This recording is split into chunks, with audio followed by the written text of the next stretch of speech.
Chapter 11:11. Thinking that Qin Anlin was his mother-in-law, Tang Yu felt better. He didn't answer her because his Chi-Chi was too smart. If she knew some things too soon, it would put her in a difficult position. Moreover, he was afraid that she would think too much and get a headache. He had contacted her hospital in the United States and found her attending doctor, Dr. George. Her brain couldn't be stimulated too much, so he was willing to take it slow. Qin Anlin could wait, and so could he. Moreover, the person who could sleep with her in his arms was Tang Yu. He didn't say anything and looked at the morning light with her. After a long time, Tang Yu said, "Stay here." He took a business card and put it on the table in front of her. "This is the director of Jiaran magazine. Call him, and he will arrange a job for you. The monthly salary is about 15,000 yuan. Pei Chi-Chi looked up at him. "Why are you helping me?" "Probably because I want to kiss you." He smiled and bent down to kiss her lips. "I won't force you until you are willing." She was a cloud now. If she didn't want to be caught, then he would let her go. One day, she would come back. He didn't want to have sex with her, but he had some dark thoughts. Once he gave it to her, the game would be over in her heart. She was like a child who got a toy and threw it away. He was her toy now. He couldn't let her get it so quickly. Tang Yu reached out and rubbed her hair. "I'll go first. I have a meeting later." Pei Chi-Chi grabbed his arm. Her heart was beating fast. She looked at him for a long time and said softly, "I'll make you some noodles. It's chicken noodles. It's delicious." Tang Yu's eyes darkened. He stared at her motionlessly. She licked her lower lip and looked at him. After a long time, he said, "Okay." He looked at the time. "I have 20 minutes. She flew into the kitchen. "I'll be quick." Tang Yu looked at her back with a faint smile on his face. He watched her in the kitchen, busy as a diligent little bee. The morning light shone on her profile, and it was as beautiful as ever. It was as if she had returned to the past, as if she still remembered everything. Tang Yu's eyes softened, looking at the lost beauty in his life. The reason why he showed mercy to Qin Anlin was that Anlin had never been cruel to her. Secondly, without Anlin, Chi-Chi would not be able to stand beside him so well. In the past 2 years, he had to admit that Anlin had done a lot for her. She had developed feelings for Anlin. It was only natural. It was my duty. Tang Yu felt a little bitter in his heart, but he felt warm when he looked at her. Pei Chi-Chi placed the noodles in front of him. "Eat." "How about trying it?" Her eyes were begging for praise. Tang Yu looked at her. "It's your cooking. Of course it's delicious." Pei Chi-Chi sat opposite him. She held her hands and said with a smile, "I forgot to wash my hands just now." Tang Yu paused for a moment, looking at her with an expression that was hard to say. However, he quickly lowered his head and finished all the noodles in his bowl. That speed was frightening. Pei Chi-Chi wiped her lips as she watched him get up. "I'm leaving." He smiled and handed her the room card. He took out 20,000 yuan from his wallet. "I borrowed it. Can I pay with my body?" Pei Chi-Chi looked at him eagerly. She already felt that life as a leech was wonderful. Chapter 11:12. I'm talking about shredded chicken noodles, 1,000 yuan a bowl. She smiled. Tang Yu glanced at her and finally rubbed her little head. "Okay." She watched him leave and breathed a sigh of relief. Actually, she was afraid that Tang Yu would move forward, afraid that he would tell her what kind of past they had and want her to be with him. She wasn't ready, and her relationship with Anlin was also a mess. She really didn't want to be entangled with him too much, even if she was about to drool over his body. She should have taken a bite this morning. Pei Chi-Chi was annoyed. "Why didn't you take a bite secretly? His mermaid lines are so beautiful." After thinking for a while, she made herself some food, changed into a set of clothes, and went to the magazine office according to the address. Jiaran magazine had moved once and was now located in a more prosperous area of B City. It was just a street away from the Boyi building, the coordinates of B City. The company had just changed owners and moved the next day. This speed. So when Pei Chi-Chi went there, the magazine office was a little messy and a lot of things were not cleaned up. The editor-in-chief had been replaced, and so had all the staff. Except for Old Can and Amy, the others were gone. When Pei Chi came in, Amy and Old Can were sitting together at the messy desk. Amy poked Old Kansas. She really came. Amy was very nervous. She had never acted before. She used to eat in the same pot with Pei Chi, but now she had to pretend that she didn't know her. It was so difficult. Old Can glanced at her. Just treat her as a new employee. By the way, the instructions were to bully her. Why do you want me to be the bad guy? Amy was quite angry. Old Can smiled, showing his white teeth. My wife doesn't allow me to bully her. Wife. Amy rolled her eyes, but she was also quite envious. Old Can and Pei Huan were really happy. Thinking back to Pei Huan's arrogant look when she first stepped into their magazine office, she couldn't imagine that she would be with Old Can. She poked Old Can again. You can be proud of yourself. Can Mingzhu really felt that this life was very good. The only drawback was that after Chi disappeared, Pei Huan would often be unhappy. Now she was back. Lao Can passionately felt that their married life could be improved from once a week to 5 times a week. Standing by the door, Pei Chi looked at Amy and Old Can as if she were looking at a real Beauty and the Beast. He coughed lightly and asked, Is this place hiring? Old Can nodded. I'm looking for a photographer. Pei Chi came over. I want to apply for a job. What works do you have? Lao Can asked without batting an eyelid. He knew Pei Chi's level too well. She was brought up by him. He didn't know if she had been neglected in the past 2 years. Works? Pei Chi's camera was with Qin Anlin. How could she have any works with her? But after thinking about it, she immediately smiled. Wait a minute. She picked up her phone and clicked on a certain photo. I took this. It was sent from the camera. Old Can's Adam's apple moved a little when he saw it. His gaze was meaningful. Not bad. Amy was also curious about what kind of photo could make Old Can's expression change so much. So she leaned over and was stunned when she saw it. Damn, this speed. She was still suffering from amnesia. They had just come back and met, and they were already rolling around together. They were definitely rolling around together. Otherwise, Pei Chi wouldn't have been able to take a naked photo of Tang Yu. Chapter 11-13. It's not bad. Amy swallowed her saliva and enjoyed the view. But in her heart, she thought that Mr. Tang looked noble on the surface, but in private, he was very shameless. Old Can looked at Amy and said, Amy, find a desk for her. Then he turned to look at Pei Chi and said, She'll start working today. Her monthly salary is 15,000 yuan, plus an allowance of 2,000 yuan, but she has to adapt to all kinds of overtime. Pei Chi didn't have to be picky. She just wanted to make a living now. She had thought about it. She could pay Tang Yu's money back in 2 months. Then, she would take out another 3,000 yuan to rent his apartment. Although she knew that she might not be able to rent an apartment in that area for 20,000 yuan a month, and the interior was very luxurious. Old Can left soon. After a while, he threw her a magazine. Look at this. Yi Liangqiu will come to B City next week. You can interview her then. Yi Liangqiu? Pei Chi felt that God must be joking with her. This was Anlin's mistress, and now she was asked to interview her? If she saw Anlin, it wouldn't be a good scene. She wanted to refuse, but for the sake of 18,000 yuan, she endured it. Who's the reporter? I'll cooperate. There's only one person working here, no partner, unless it's a special need. Old Can had a beard on his face, and when he smiled, his white teeth could be seen. However, Pei Chi felt that he seemed to be gloating. In the end, she took the job. Next week, it was already Friday. By the way, 2 days off every week. Old Can patted her on the shoulder, almost breaking her. We're a humane society. Do a good job. Pei Chi nodded blankly. People were peeking at her because she was so beautiful. Old Can clapped his hands, and more than 20 employees stopped.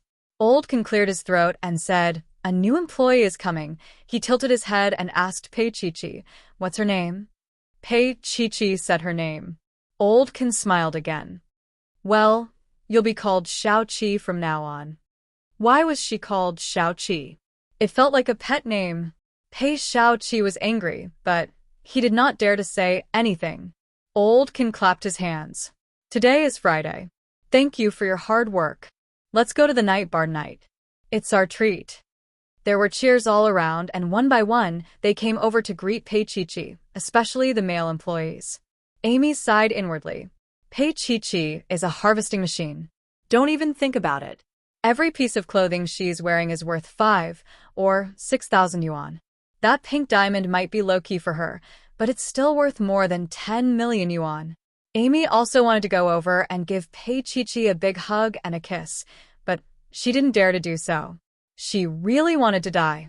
However, her words were harsh. You have to pay attention to your image.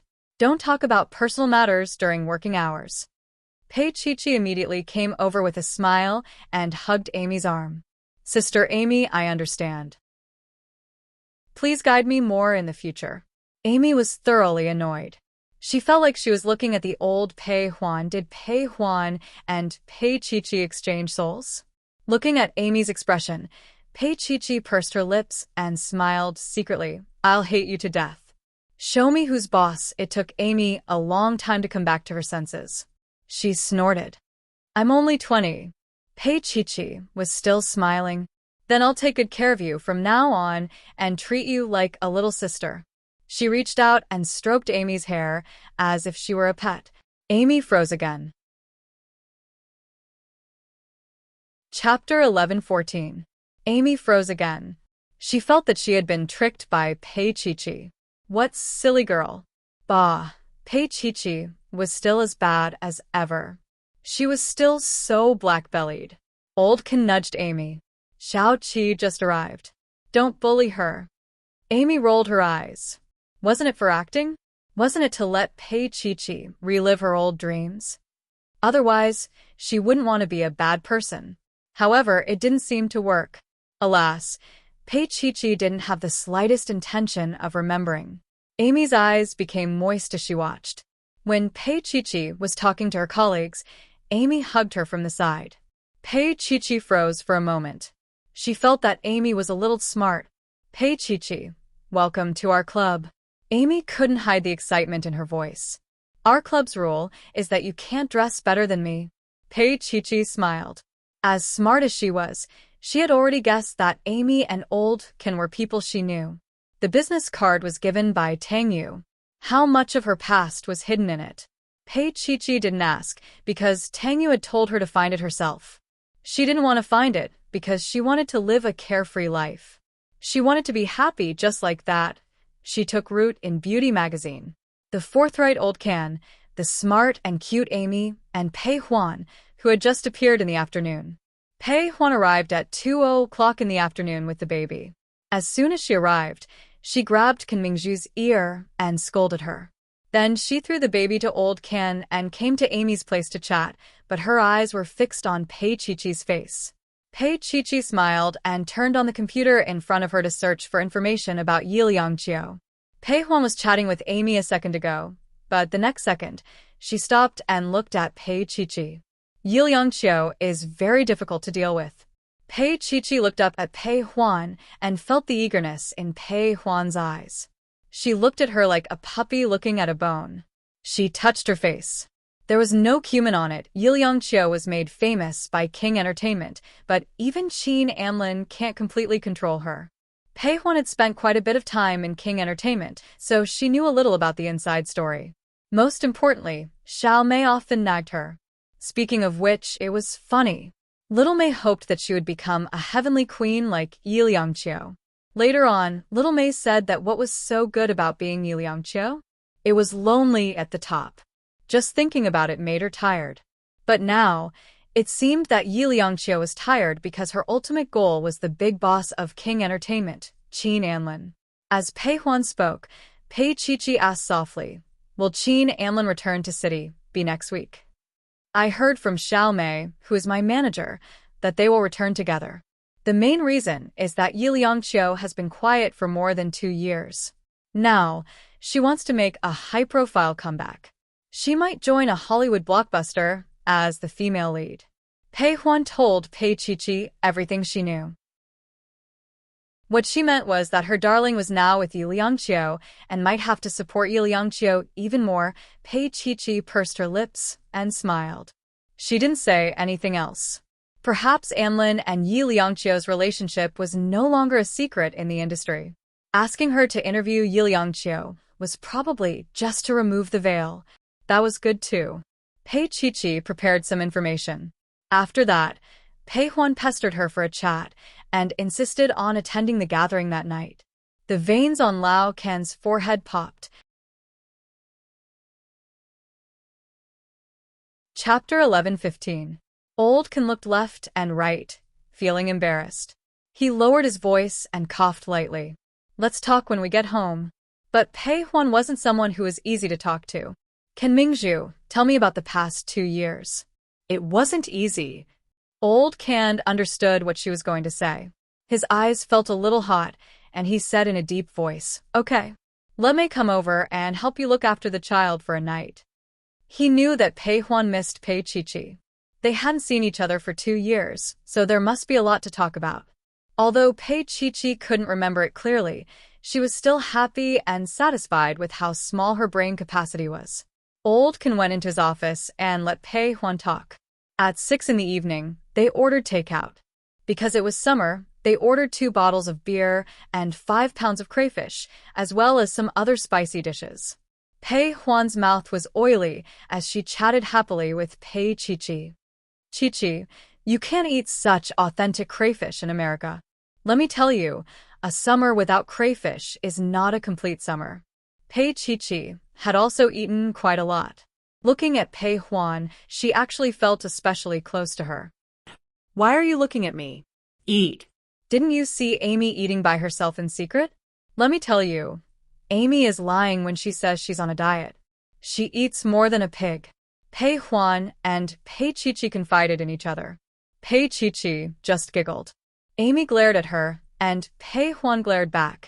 Suddenly, Pei Qiqi was a little envious. She wanted to find her memories for the first time. She wanted to live like Pei Huan, like Amy, truly and truly. At this moment, those dreams of hers became somewhat unrealistic. Without the memories of the past, she was like duckweed without roots. Wherever she went, she would be drifting. Pei Qiqi's heart softened. She looked at Pei Huan and Amy. Pei Huan couldn't hide her excitement. Although Amy was fierce, she was very silly and cute. These people must have been her companions in the past. Otherwise, why would they look like they were crying when they were clearly smiling? They talked until 8 o'clock, and the people of the magazine went to the night bar together. Pei Huan pulled Pei Qiqi into Old Can's car. Amy squeezed in next to Pei Huan and whispered, We must send Meng Nan out tonight. Pei Huan sighed in her heart. If it weren't for the fact that Qiqi would have a headache, she would have hugged Pei Qiqi and cried bitterly. She would have scolded Pei Qiqi for spending the past 2 years. Pei Qiqi felt that their gazes were fierce, but her heart was warm. This was probably the feeling of being close to home. When it was nighttime, Old Can had his subordinates go in and clear the place. He then picked a few tables and sat down. The staff of Beauty magazine were all very playful, and Old Can had always indulged them, so they all dragged Pei Qiqi along to drink and play games. Although he was drinking fruit wine, the after-effects were quite strong. After a while, he felt dizzy. Pei Qiqi's forehead was covered in sweat. Just like the 2 employees in front of him, he lost again. Pei Qiqi, you're really useless. Pei Huan leaned over from behind and reached out to hit Pei Qiqi. You're going to be punished again. This child didn't know that she was facing 2 nightclub experts. She was very familiar with these little games. Chapter 11:16. At this time, Amy brought a glass of XO and put it in front of Pei Qiqi. This time, Pei Qiqi lay down again. You'll die if you drink it. Besides, she couldn't drink hard liquor because her body wouldn't allow it. She leaned on the table and laughed. Do you have any other punishments? She looked up at Amy with her head tilted, like a little animal. Even Amy was a bit surprised. She said excitedly, "Of course. For example, find a man with a girl in a bar and kiss him. That's a must." Pei Chi chuckled. "Pei Juan, can I kiss your old can? I don't mind if he has a beard." Old Can pursed his lips and said seriously, "I do mind." Pei Juan hugged his neck and kissed him hard. Then she tilted her head and looked at Pei Chi. "Pei Chi, let me tell you. Men are like clothes and brothers are like limbs. I'll break whoever wears my clothes." Pei Chi couldn't stop laughing. She leaned on the table and pounded it. Amy pushed the glass of XO and coughed. "Little Chi, you haven't drunk it yet." Pei Chi lay on the table like a dead dog and looked at them. "You only know how to bully newbies." It wasn't easy to get 17,000 yuan. Just when Amy thought that she was going to drink it up, Pei Chi stood up with the help of a table. "It's just kissing a man. It's not like I haven't kissed him before. Besides, it was dark here. She could just run away after kissing him." Pei Juan put one hand on Old Can's arm. "I want a man with a girl. Does being beaten to death count as dying in the line of duty? It's a work-related injury, isn't it?" Pei Chi asked seriously. Pei Juan couldn't stop laughing. "I'll protect you." She looked like she was telling Pei Chi to kiss her and that she would protect her from behind. Pei Chi smiled and swayed toward the dark place. As soon as she left, Pei Juan asked Old Can nervously, "Could it be a wrong kiss?" If she kissed the wrong person, her Old Can would either die at work or die in the line of duty. Old Can reached out and patted his wife. "I won't." Men like Tang Yu usually made zero mistakes.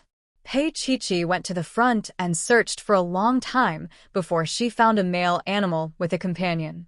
Since he was tipsy, he didn't see clearly. He apologized to the good-looking woman in a low voice and lowered his head to kiss the man in black. The touch on his lips was very familiar. The faint taste of tobacco had a kind of unforgettable heartbreak. Pei Chi subconsciously took a step back. When she saw the person in front of her, she was stunned. It was Tang Yu. She stepped back and pressed her back against the wall of the cubicle. She stared helplessly at him and the woman across from him. She was a very intelligent and decent woman, and she seemed to be very familiar with him. Pei Chi's first reaction was to wonder if she was his girlfriend. Her little mouth was slightly open as she stared blankly, looking quite adorable. Tang Yu smiled and didn't say anything. Xiao Ran, on the other hand, held back his laughter. "Tang Yu, then I'll leave first." She didn't call him president, but Tang Yu. She was a little scheming. In this way, if Pei Chi had feelings for president, she would probably let her imagination run wild at this moment. Xiao Ran was also a woman, so she knew what a woman was thinking. When she left, she felt a little sour in her heart. She came here today purely to cooperate with Tang Yu's act. That was all. It was really a blessing to be able to make a man care so much about a woman, to arrange the path she had taken, and to reenact what she had experienced. When Xiao Ren walked out, her eyes were a little warm. She looked up at the neon lights outside and smiled silently.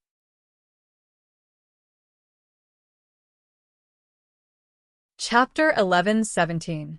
Pei Chi leaned against the wall and looked at Tang Yu, her eyes watery. He was still sitting there, his black outfit blending into the darkness. His voice was a little hoarse. "Why don't you ask who she is?" Pei Chi leaned back against the wall and looked at him for a long time before saying, "Who is she?" "If I say that she's my girlfriend."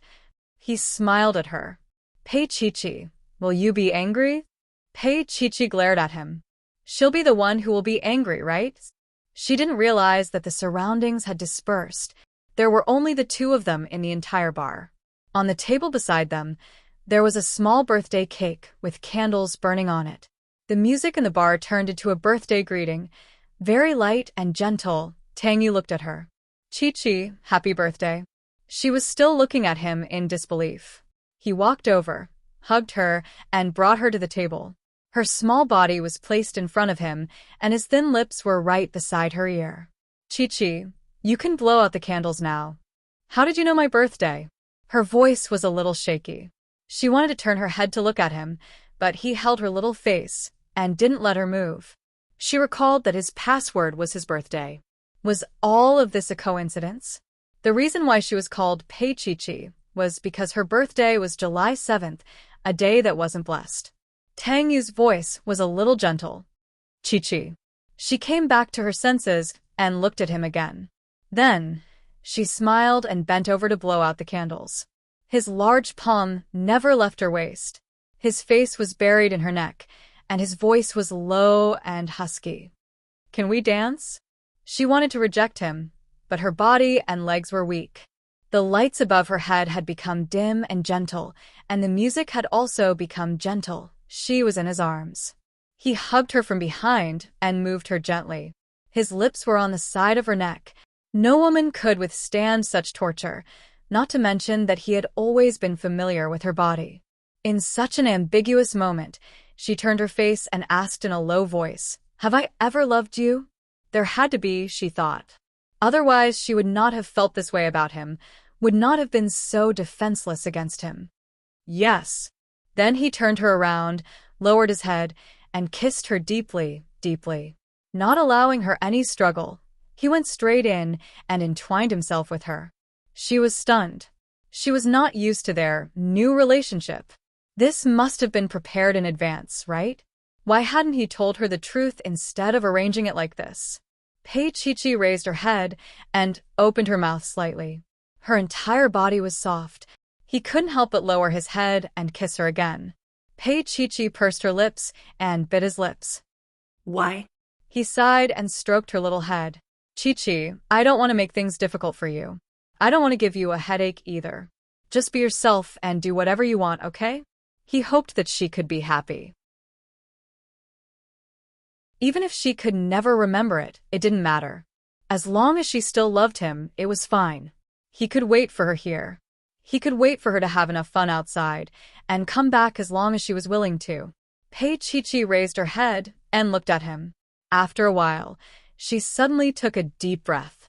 I'll feel guilty if you do this. Chi-Chi, you don't need to feel guilty. He stroked her hair. I'm willing.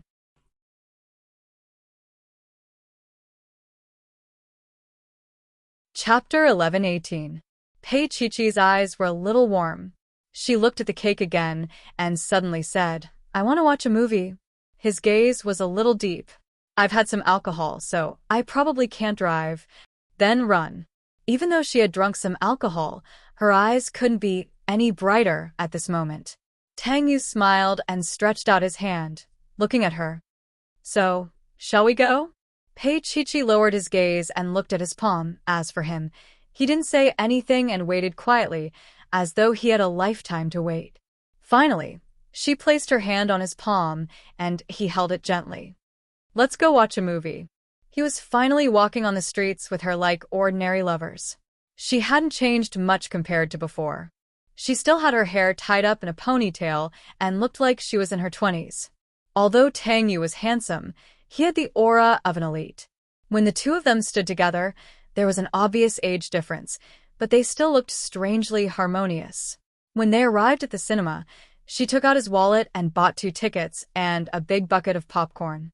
Tang Yu smiled. Can you finish it?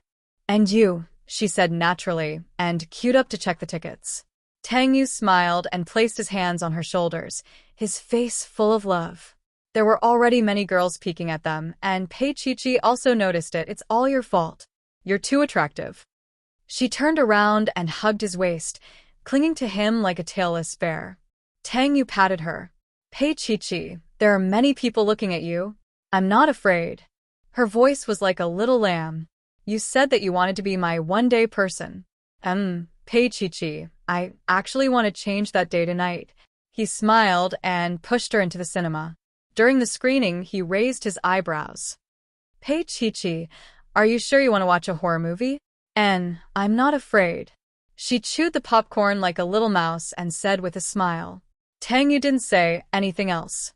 However, when the movie reached the 10-minute mark, the little mouse nestled in his arms, screaming and trembling. Aren't you not afraid? He lowered his head and looked at the little fellow in his arms. Pei-Chi-Chi hugged him tightly, her voice muffled. I'm not afraid. I'm excited. His gaze softened, and he stroked her little head. Then continued to be excited. In the end, he simply carried her onto his lap and let her sit in his arms to watch. The people on the left and right looked at it enviously. This painting was really soft. By the end of the movie, Pei Chi was excited for about half the time. I wasn't afraid in the past. I wasn't even afraid when I was watching it with Anlin. She raised her head and said softly. But to him, it was like dropping a super bomb. Tang Yu narrowed his eyes. Did she and Qin Anlin often watch movies together? But he couldn't ask this, because his pride didn't allow him to ask. In fact, he didn't know that he was also angry with Pei Chi. Pei Chi felt his body stiffen. She chuckled and poked his heart with her little finger. Are you angry? They had agreed to be the eye person for one day, or rather, just for one night. Spending time with him made her feel that Tang Yu and she had a past. She thought of Xiaoxin and that possibility. Her heart was a little broken for him.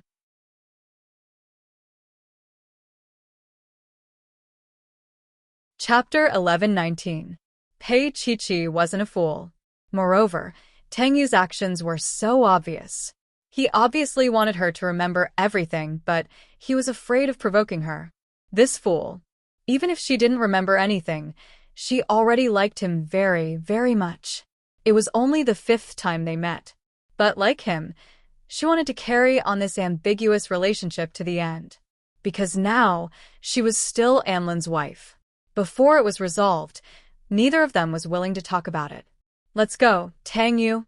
Pei Chi lay in his arms. The people around them had already left, leaving only them and the cleaning lady. Tang Yu reached out to touch her and smiled. Okay. He wasn't in a hurry. His Chi had already guessed it. He also knew that everything that happened tonight would be known by Qin Anlin. Qin Anlin wasn't in City B. He would definitely send someone to follow them, and Kaim was the best candidate. When he went out with her, there was a flash of light. Tang Yu ignored it. He just held her hand and went to the nearby food court. Although it was almost 12 o'clock, it was still very lively there. Tang Yu took her to the food court and fed the piglet until it was full. He watched as she ran in front, turned back and raised her hands for him to take pictures, and watched as she smiled brightly. He had a doting expression on his face. As long as Pei Chi was happy, it was fine. The silhouette of time. In his eyes, when she looked back, it was eternal. When she smiled, her eyes curved into crescents. He looked at her and felt that they hadn't changed in the past 2 years. He felt that she had never forgotten him. Even if she became someone else's wife, in the depths of her heart, there would always be a place for him. Tang Yu's eyes were a little moist. He was waiting for her, and his Chi had actually been waiting for him. He took a picture of her smiling face, then walked over and hugged her in the crowd, lowering his head to kiss her. The sky was drizzling, and the small stalls were all closed up. The early summer night became cool and refreshing, and the surroundings became spacious and empty. But he still kissed her again and again, murmuring her name. The rain was getting heavier. He didn't drive, and there wasn't a single car on the street in the middle of the night. In the end, he took her to a small public phone booth to take shelter from the rain. The transparent glass was covered with water droplets, and each water droplet reflected the prosperity of B City. In such a colorful world, she leaned against the small space and looked up at him hopelessly. Both of their clothes were wet. At this moment in the narrow space, the temperature rose, and it was hot and humid. That kind of warm temperature could almost burn people. Her breathing was a little hurried, and her chest was heaving up and down. She placed her hands flat on the glass behind her and pressed them further back because he was getting closer and closer. She was kissed fiercely, and their lips touched. It was extremely hot. She stood on tiptoe because it made it easier for her to cater to him. His lips and tongue invaded her, and his large palms were like fire, branding every inch of her skin. It was still raining outside, and the air was cool and thin. In this narrow space, it was warm and hot. Pei Chi lowered her eyes, and her eyes were filled with moisture. She looked at his head, and her voice was weak and coquettish. Don't do this. He half knelt in front of her, and his hands held her little waist firmly, giving her all the wild imagination she had. Perhaps it was the environment, or perhaps it was because he was too familiar with her body, but Pei Chi felt that she had died once.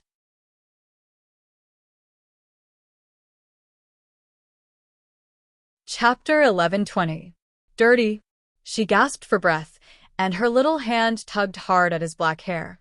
But he did not seem to feel any pain until her body went limp. He caught her and held her in his arms. Pei Chi bit his shoulder and wrapped her little hands around his waist. She was afraid that if she let go, she would turn into ashes. She was a little afraid of this strange and strong feeling. She had never had such a strong feeling in her memory. She couldn't accept Anlin being kissed like this by Tang Yu. It was a little shameful. After a long time, she let go and bit her lips. You have to forget, because it was too embarrassing. Tang Yu smiled. Chi, if I forget, I'll never find you again. He held her little face with both hands. It was the most straightforward confession and the closest to the truth. Although Pei Chi had already guessed it, she was still a little shocked at the moment. She looked at him, her lips trembling. Chi, I told you that you have to find the answer yourself. His fingers gently stroked her lips. Do you want to explore it now? His gaze was extremely deep, his gaze deep. Pei Chi raised her head and said after a while, So far, I only want to explore your body. It's my honor. He smiled. I'll accompany you whenever you want. Pei Chi blushed. However, he took a tissue from her bag and helped her clean up. His movements were skillful. She didn't doubt their relationship, but she still felt a little guilty. She thought that he didn't really want her because of the environment. Chi, no. He sighed as if he could read her mind. I just don't want you to feel guilty. She didn't say anything and just hugged him. She hugged this strange and familiar man who she should have loved deeply. Tang Yu, I'm Xiaoxing's mother, right? She suddenly said, I have a wound on my lower abdomen. Perhaps it was because of this wound that she could not accept Anlin and could not be his real wife. That wound was left from giving birth, and she had a vague feeling that the man who had impregnated her was not Anlin. Tang Yu didn't say anything, but he tacitly agreed. Pei Chi pouted. In an instant, he felt that he had no advantage in front of Anlin. He and Yi Liangqiu had a child, and she and Tang Yu had also had a child. What was going on? Why did she and Qin Anlin become husband and wife? Chi, don't think about these things. He was afraid of losing her, afraid that she would suffer. He would rather she knew nothing, forget the dark past, and live again. Pei Chi and he stood in the small public phone booth and looked at each other for a long time. They didn't know when the rain stopped. When they went out, the air was so fresh that they greedily inhaled several mouthfuls. Tang Yu, can you carry me back? She clung onto his body, sticking to him like glue. Tang Yu squatted down and patted her. Come on. Pei Chi lay on him happily. Let's go, old ma. He patted her little butt as a punishment, but he still walked in the direction of Xia City. There were some puddles on the ground after the rain. It was particularly clear when they stepped on it in the dead of night. In the beginning, Pei Chi could still make trouble for him. Later, she was a little sleepy and lay on his shoulder. Her voice was also blurred. Tang Yu, you must have loved me before.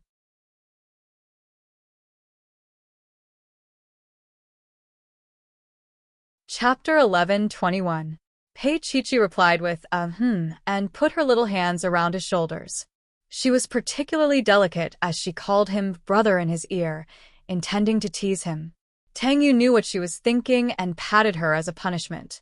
Later, she was so sleepy that she fell asleep on her stomach. Tang Yu listened to her light breathing and his eyes softened. Chi, I miss you very much. Tang Yu, I miss you very much too.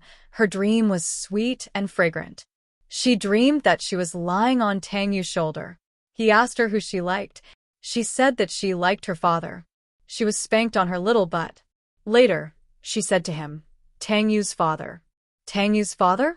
Pei Chi was awakened by her own abnormal thoughts. When she woke up, it was already dawn. The morning after the rain was particularly fresh. She sat up and found a white rose on the bedside table. She smiled and picked up the rose. After looking at it for a long time, she smiled. She got off the bed barefoot, opened the window, took a deep breath, and turned around. She saw a little person sitting on her bed. Xiaoxin. Xiaoxin was wearing a white dress and carrying a small bag on her back. She sat neatly on her bed. Pei Qiqi blinked her eyes towards this little fellow who could very well be her own child. Her feelings were especially complicated. Was this little rascal really her child? She looked at the little rascal, and the little rascal was also looking at her. After a while, Xiaoxin pouted her little mouth. Qiqi, you don't seem surprised at all. Pei Qiqi immediately gave 2 stiff haws. I'm very surprised. May I ask, how did you come in? Dad brought me here. Xiaoxin said confidently. Dad is on a business trip for 2 days. I want to stay here with you. Pei Qiqi coughed lightly. You know about our relationship? Dad said that his YY chromosome and your X chromosome crossed together, so I was born. Xiaoxin's little face was taut. Pei Qiqi, don't tell me you don't want to admit it. Pei Qiqi didn't know whether to laugh or cry. It was as if she had used him and then abandoned him. But she saw through Xiaoxin's bluff. The little fellow was fierce, but in his heart, he was afraid that she did not love her. Pei Qiqi walked over, bent down and looked at Xiaoxin seriously. I may not be able to accept that I have a daughter, but I like Xiaoxin very much. I can call you sister. Xiaoxin said with some dislike. I've called you that before anyway. Pei Qiqi did not know whether to laugh or cry. She dropped another bomb in her heart. In the past, you often called Dad Big Brother. Sometimes, you even called him Dad, like me. Pei Qiqi was stunned. Was there really such a pervert? Was it better if she didn't recover her memory? Xiaoxin fell into her arms and hugged her tightly. Then, she burst into tears. Xiaoxin was extremely scared without her mother by her side for a long time. She was afraid that Qiqi would never come back. Now, she was afraid that Qiqi would not like her. She was even more afraid that Qiqi would never remember her and did not want her anymore. Qiqi, Xiaoxin missed you so much. Xiaoxin lay in her arms and moved her little mouth in her arms. Pei Qiqi's heart softened, and she unbuttoned her clothes. Xiaoxin lay down contentedly and ate. Although she did not have any, she always smelled good in her mother's arms. Xiaoxin chirped a few times and then cried in dissatisfaction. Why did her little milk bottle smell like smoke? Dad must have eaten it secretly.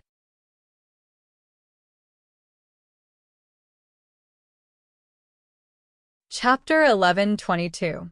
Xiaoxin started to cry. Pei Qiqi was a little confused. She had sacrificed herself, but the little rascal was still not satisfied. Xiaoxin cried for a while, but no one comforted her. Mother is bad. Pei Qiqi was actually a little bit of a prankster. It was quite interesting to see Xiaoxin like this. It was just like when Tang Yu watched her cry. Sometimes he would not feel sorry for her, but he would appreciate it for a while.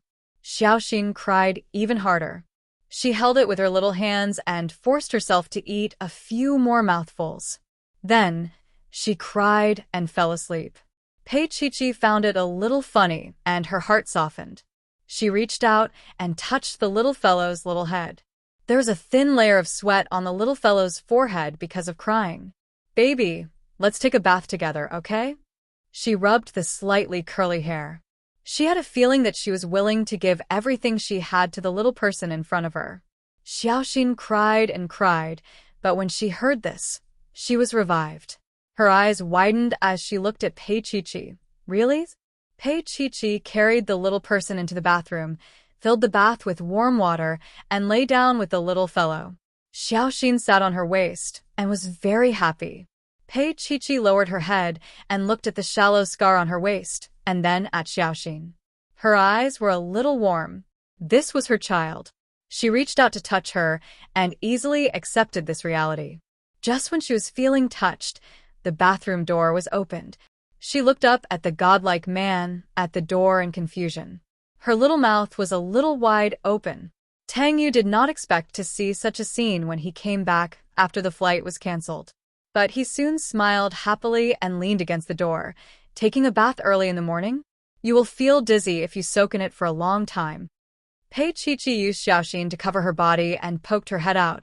Aren't you on a business trip? He was wearing a formal handmade suit and looked elegant. She noticed that he was even wearing cufflinks. He should be going to an important business event. Her little face was bitter. Why did he come back? Tang Yu took off his coat and threw it aside. He then took off his cufflinks and rolled his sleeves up to his elbows. If she still didn't know anything, then when he unbuttoned his shirt one by one and put on his belt, what else did Pei Qiqi not know? She closed her eyes and said in a weak voice, Tang Yu, be careful. His body was submerged in the warm water. Fortunately, the bathtub was big enough, and he was on the other side just enough to touch her feet. He moved over and grabbed her little feet. If Xiaoxin isn't here, do you have any thoughts? Pei Qiqi snorted. Of course not. She covered herself, but she didn't know that covering herself like this made her look even more alluring. Tang Yu calmly carried little Xinxin down from her body and placed her on his waist. Initially, she did not think that it was a big deal, but after 2 seconds, she immediately covered her body and looked at him in surprise. She had been seen naked. She shrank back and glared at him. He was so bad. Tang Yu just smiled faintly. He grabbed Xiaoxin's arm and played her favorite game with her while talking to Pei Qiqi calmly. Xiaoxin is 5 years old. I want her to go to kindergarten in the fall, he said and glanced at her.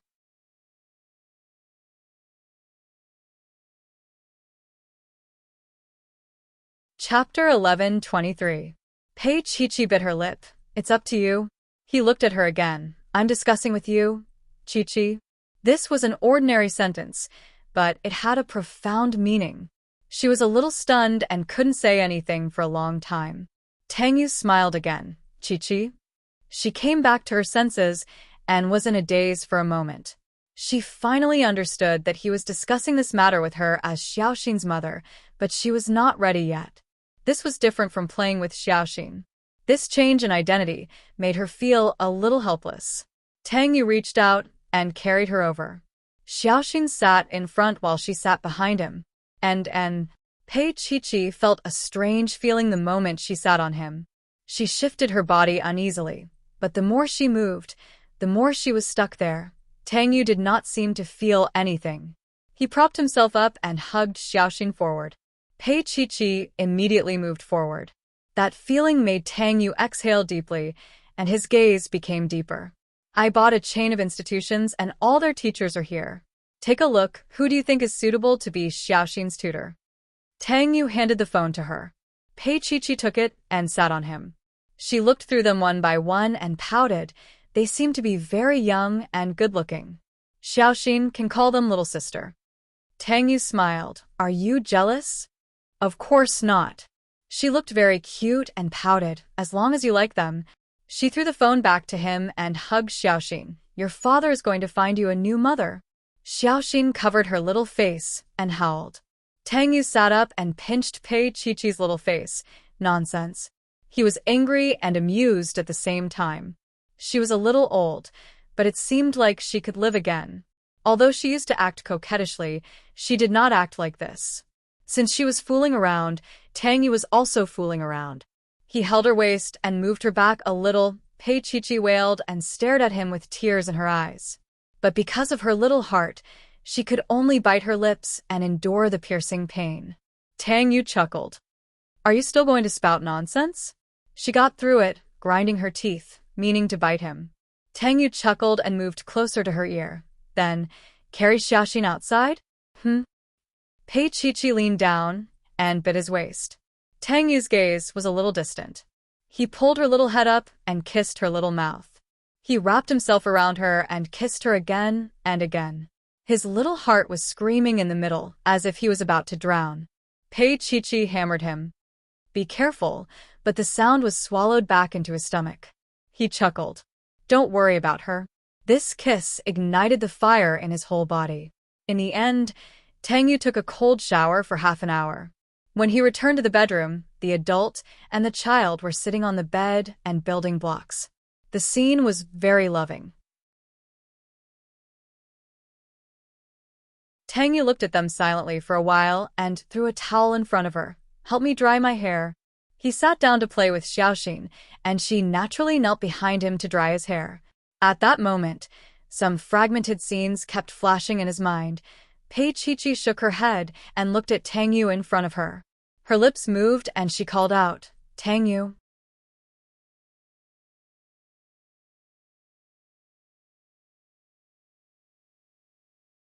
Chapter 11:24. Tang Yu looked at her with a deep gaze. Stretching out his hand, he gently ruffled her long hair and called her name. She raised her head and opened her mouth slightly. There was an indescribable vulnerability in her eyes. She seemed to have remembered something, but she wasn't so sure. She just stared at him. Tang Yu, Tang Yu. She felt that he was the name engraved in her heart. She was finally sure. He got close to her and did so many things just to remind her of the past. She didn't remember, but she was sure that he was the one she was looking for. This was the reason why she wanted to stay in B City. She wore a bathrobe and sat in front of him. Her long hair spilled all over her body. It was very touching. This gaze was like a promise for a lifetime, but her expression suddenly became painful. She pressed her head with her hand. "It hurts." Tang Yu was shocked. He quickly got out of bed, found some medicine, and fed it to her. After a while, she relaxed and leaned into his arms with a pale face. "Qiqi, can I take you to the hospital to see the doctor?" Tang Yu pressed her little head into his arms, feeling a little heartache. It wasn't right to keep taking this medicine. Pei Qiqi was afraid of going to the hospital. She shook her head and buried her little face in his arms coquettishly. Her little hands hugged his waist and she didn't make a sound. He was a little helpless. Xiaoxin's chubby little body hugged Pei Qiqi from behind. Her short and fat legs curled around Pei Qiqi's waist like a tailless little bear. Her voice was soft and velvety as she said, "Qiqi, listen to Daddy." Although the little fellow usually didn't care, she was especially nervous at this time. She pouted and kissed her on the back. "Qiqi, listen to Daddy. Xiaoxin isn't afraid of injections." Pei Qiqi felt so embarrassed. Tang Yu smiled. He looked at the one in his arms and the other in the back. His gaze was extremely gentle. His fingers pinched Pei Qiqi's little face. His voice was a little hoarse. "Look, Xiaoxin isn't afraid. Our Qiqi is already so big. She should be even more afraid." His words were full of love. Pei Qiqi stayed in his arms. She had a feeling that she didn't want to leave for the rest of her life. He lowered his head and kissed her forehead. "I'll help you change. Be good and go to the hospital." He had wanted to take her there for a long time. Because her previous illness was treated in America, there had never been an opportunity. Pei Qiqi was afraid of pain and wanted to deny it, but Tang Yu had already walked into the changing room and picked out a set of clothes. He helped her put on the clothes carefully, as if he was taking care of her. Pei Qiqi's heart softened. No wonder Xiaoxin said that she used to call Tang Yu Daddy. Was the way they interacted in the past really so abnormal? She pursed her lips. Since when did she suspect that this was a place she had stayed in before? Perhaps it was because everything here was to her liking. The decorations, furnishings, everything. Perhaps it was because she could find what she was looking for even with her eyes closed. Even the items in the fridge were exactly the same as her habits. Not to mention that the bathrobe smelled like the brand she was used to, and even the tissue in his car was her favorite brand. Tang Yu knew her a lot better than Anlin. Moreover, there was Xiaoxin. The child looked more like Tang Yu, but there was also some resemblance between his eyes and brows.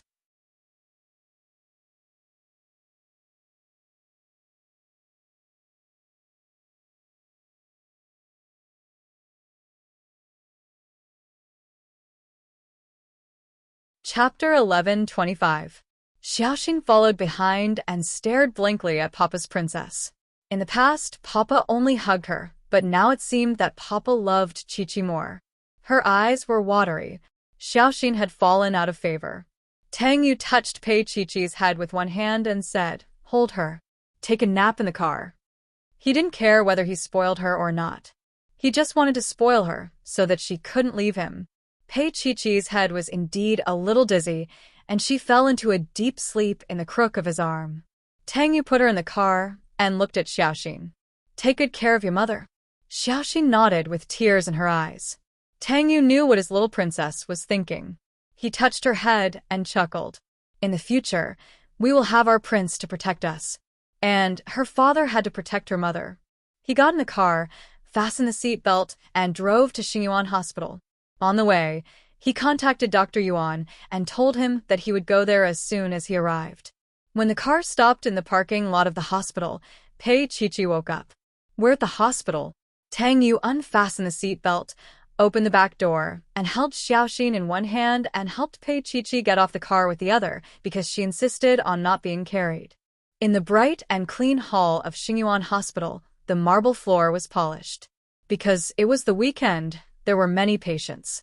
Tang Yu walked to the elevator with Pei Chi-Chi and Xiaoxin, ready to go upstairs to find Dr. Yuan. But he didn't expect to meet Qin Anlin and his family of three. A family of three met a family of three, and the scene was very subtle. Qin Anlin held Yi Muyun in his arms and walked side by side with Yi Liangqiu to the elevator. Yi Liangqiu was wearing sunglasses and didn't look good. Tang Yu and his family of three were standing in the elevator, so they were face to face. The atmosphere was stiff. Especially Qin Anlin and Pei Chi-Chi, who were having sex in marriage, their expressions were very interesting. You're out? You're out too? I'm relieved." At this moment, if they said anything more, it would undoubtedly make the situation even more awkward, so neither side made a sound. Pei Chi-Chi sneaked a peek at the little boy. He was good-looking and looked more like Yi Liangqiu.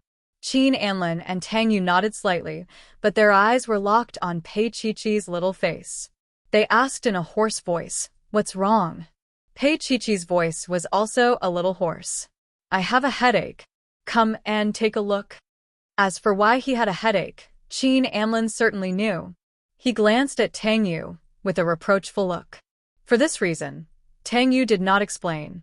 Yi Liangqiu remained silent, as if she had nothing to do with it.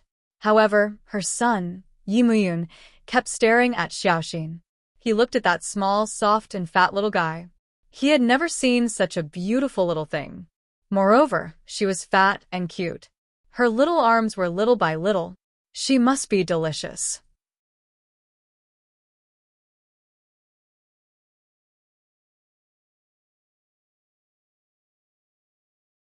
Yi Muyun was a little guy who was almost perversely picky about food. He had no interest in all kinds of food, but now he finally found something delicious. It was the little heart in front of him. 7-year-old Yi Muyun decided to eat Xiaoxin. His gaze was abnormally fervent. He did not notice the turbulence between adults. Only Xiaoxin saw it, and her eyes were filled with tears. This little brother's gaze was so scary, as if he wanted to eat Xiaoxin. "Xiaoxin, you know the truth."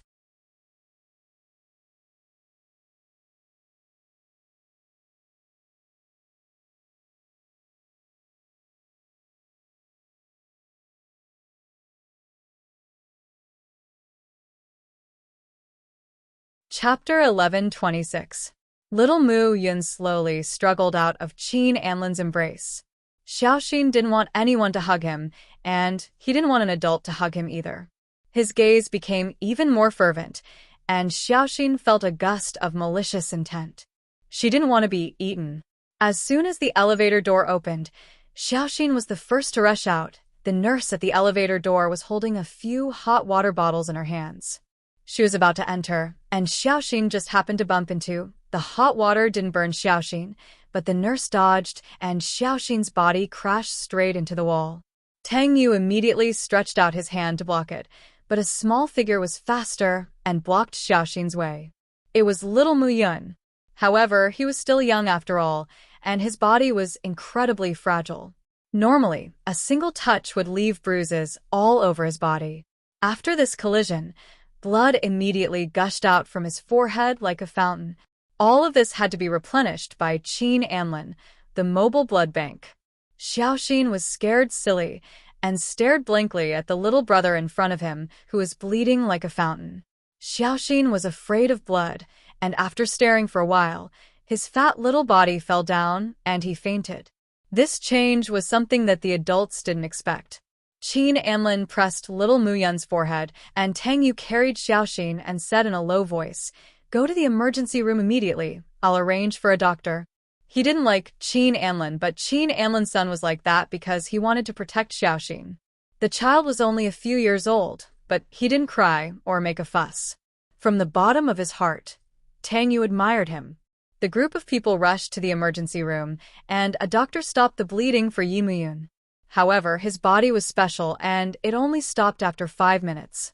During this time, Qin Anlin took another 200 milliliters of blood and gave it to Yi Muyun. Pei Qiqi had long forgotten about her headache. She looked at the child and Yi Liangqiu's expression of forbearance. She suddenly felt that it was shameful for her to be Mrs. Qin. His real wife and children were here. Pei Qiqi pursed her lips and looked at little Xinxin. Little Xinxin had already revived and was staring at Yi Muyun. Yi Muyun's bleeding stopped, but the doctor said with pity, there might be a scar on his forehead. He paused. But as a boy, appearance isn't the most important thing. Qin Anlin didn't say anything. Yi Liangqiu said lightly, as long as he's fine. From the beginning to the end, there was no communication between the two women because their relationship was too delicate. Pei Qiqi felt apologetic, especially when she saw little Mu Yun's strong look. Her eyes turned red like a little rabbit, and she said in a low voice, "Thank you for saving little Xinxin." Yi Muyun sat weakly on the hospital bed. He looked at his mother, who was making delicious snacks, Pei Qiqi, and then looked at little Xinxin.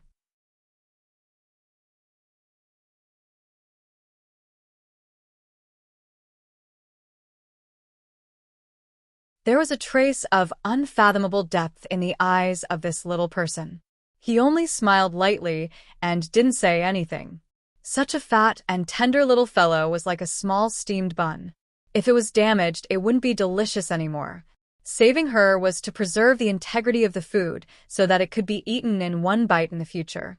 The adults all thought that Yi Muyun loved his little sister, but they didn't know that he had so many thoughts. Only little Xinxin looked at Yi Muyun with tears in her eyes. This little brother showed an expression that he wanted to eat her up again. So scary.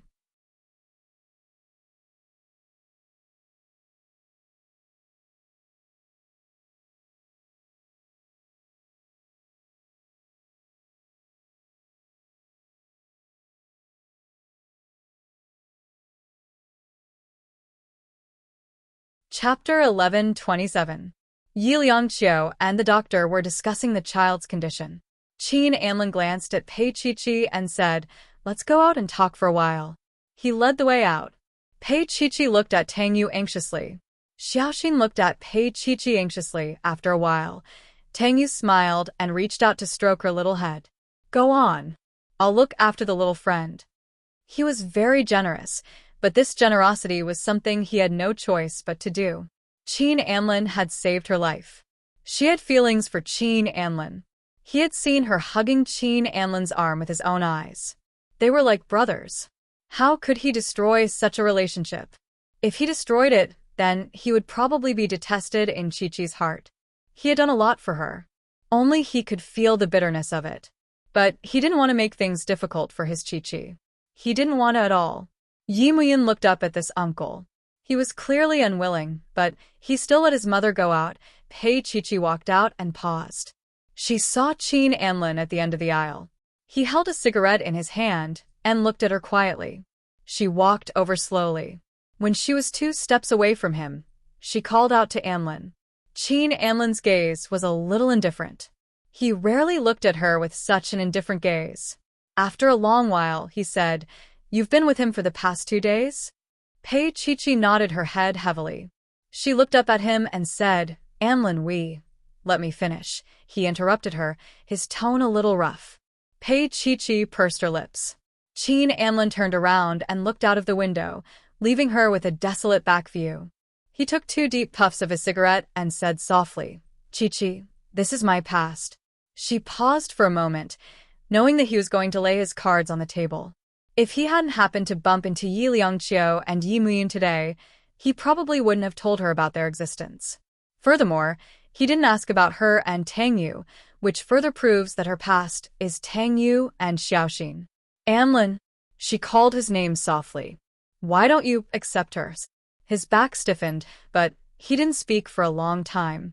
Pei Qiqi thought he wouldn't answer, but he slowly turned around and looked at her.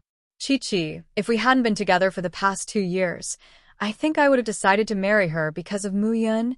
With that, he laughed self-deprecatingly. Yi Liangqiu had been clean all these years, probably for this day, but no one would have thought that God would arrange for Pei Qiqi to be by his side. With these 2 years, I can't give up. He looked at her with pain in his dark eyes. Qiqi, am I someone you can give up? His words had trapped her. Pei Qiqi hung her head. Anlin, I'm sorry. You still want to divorce me, don't you? His voice was hoarse and his hand trembled. The cigarette in his hand almost burned himself. Especially since he had just had his blood drawn, he didn't look too good. This kind of Qin Anlin made Pei Qiqi's heart ache.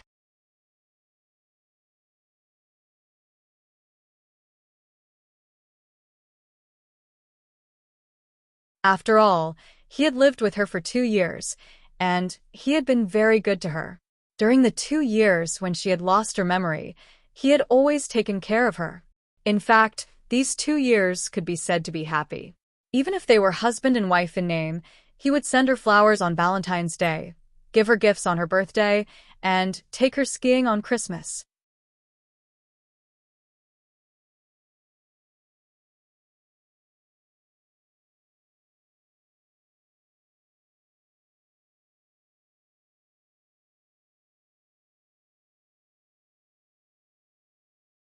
Chapter 11:28.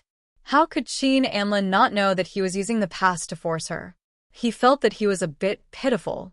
They were clearly 2 parallel lines, yet he just had to hold her back, not letting her go too far. Qin Anlin chuckled bitterly. Qiqi, I'm going back to City B. If you're free, remember to come home. He placed a key in her palm for a long time before saying in a low voice, You know the address. Pei Qiqi lifted her eyes and looked at his pained eyes. He turned around and said in a hoarse voice, Qiqi, go. Go before I regret it. He didn't agree to the divorce. Instead, he had a negative attitude. He let her be with Tang Yu because he had Yi Liangqiu by his side.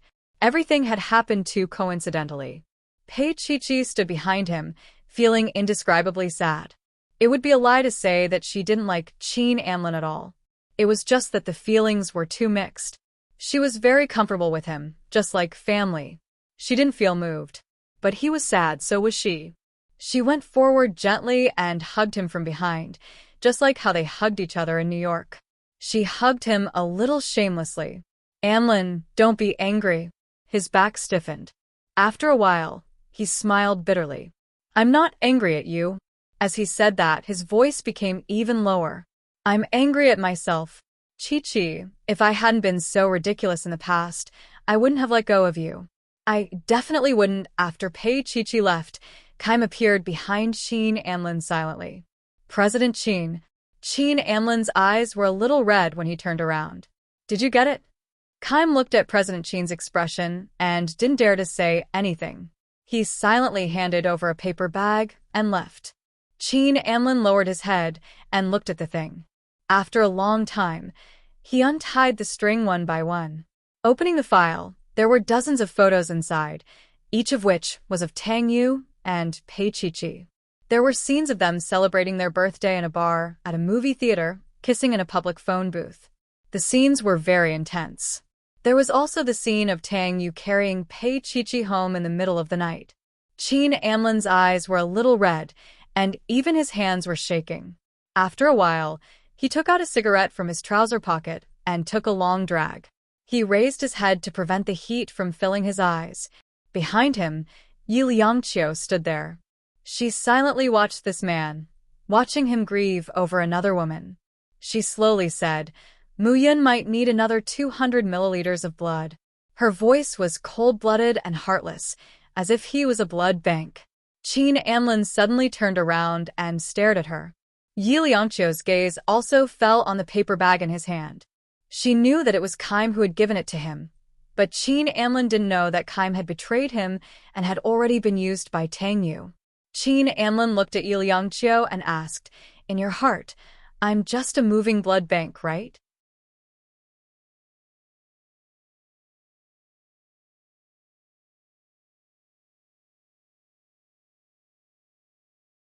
Sometimes, he suspected that this woman was cold-blooded. If she loved him, as she appeared to love him, then why was she so calm when she took his blood? Yi Liangqiu's voice was very calm as she said, "Yes." Qin Anlin sneered. "Yi Liangqiu, why did you tell me about Mu Yun's existence at this time? Don't tell me that you didn't make a deal with Tang Yu?" "The deal is on that day," she said bluntly. She had always dared to say it.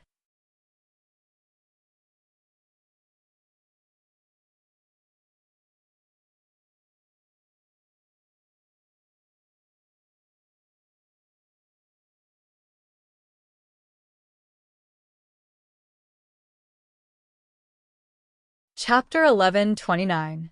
In the face of his questioning, Yi Liangqiu was still unmoved. She was very calm. "Because I want to give Mu Yun the best. Your blood is the best for him." Qin Anlin couldn't deny it. However, he had an urge to strangle the woman in front of him. Yi Liangqiu's tone was indifferent. "Mu Yun is waiting." She was the first to leave, but Qin Anlin held her back. Yi Liangqiu turned around. Qin Anlin was looking at her with a burning gaze. His gaze was definitely not kind, and before she could analyze the meaning behind his gaze, her body was pressed against the wall. Then, her lips were kissed fiercely. She widened her eyes and looked at the man in front of her in disbelief. He was kissing her? Just when Pei Qiqi had just left. However, she soon found out that he wasn't kissing her, but punishing her. He bit her lips and abused her little mouth, biting her until it was swollen and painful. It was definitely uncomfortable, and there wasn't even a trace of pleasure. She struggled for a while, but in return, she was even more ferocious. Her body was almost crushed against the wall, and her ribs were aching as though they were about to break. His thin lips were hot against the side of her neck, and he bit down on it as a punishment.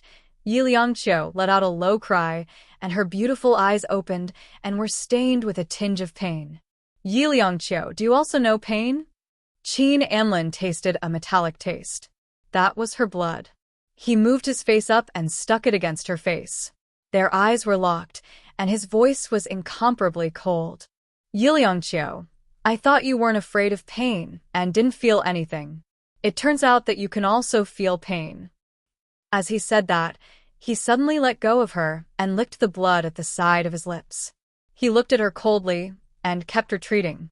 In the end, she was left alone. Yi Liangqiu put her hands behind her back and pressed them against the wall. It was not easy for her to support her body. She looked at his back and reached out to touch the wound on her neck. He said he thought she wouldn't feel any pain. How could she not feel pain? That 19-year-old girl was called into his office and opened in such a shameful way. How could it not hurt?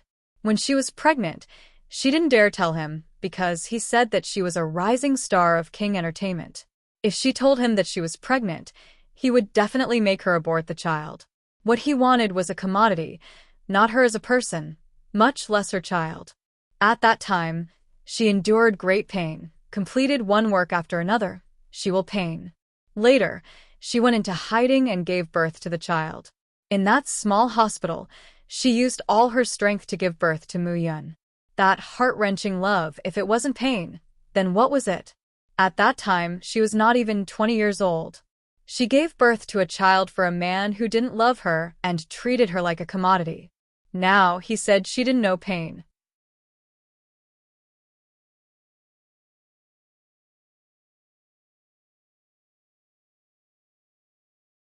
Qin Anlin, it's not that I don't feel pain, it's that I'm numb to it.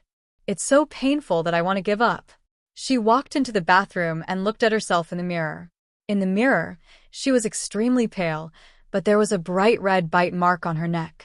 It was very warm. Yi Liangqiu gently stroked it and smiled. Who would have thought that this was a kiss filled with hatred?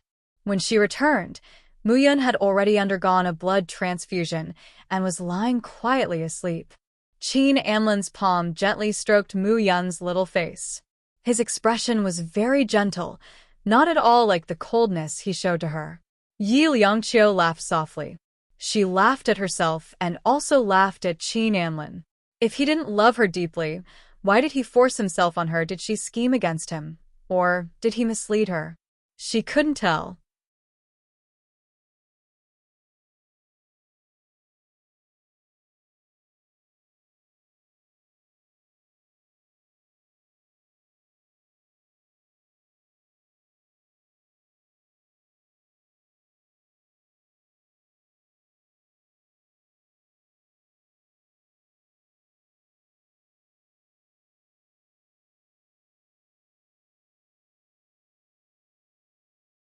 Chapter 1130.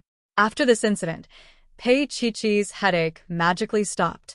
She went to Dr. Yuan's office and saw that Tang Yu was talking to Dr. Yuan. There was a stack of medical records in his hands. She glanced at it and realized that it was hers. Later on, Tang Yu asked her to take Xiaoxin out to play while he talked to Dr. Yuan. Although they were in the hospital, the two men were much more casual when they were behind closed doors. Tang Yu and Dr. Yuan each smoked a cigarette. After a long time, Dr. Yuan asked bitterly, "How is Chongshan recently?" Tang Yu held the cigarette and glanced at Dr. Yuan silently. Then he said slowly, "Sometimes he's good, sometimes he's bad. When he's good, he's quite normal. But when he's bad, he can't recognize anyone." Mrs. Shun's eyes are damaged. Dr. Yuan sighed. Originally, Chongshan wouldn't have a problem so soon. It wouldn't be a problem for him to endure for another 5 or 10 years. But after being provoked by Shen Lian 2 years ago, he was not doing well anymore. Dr. Yuan's voice was heavy. "Where's Shen Lian?" "She's in the sanatorium.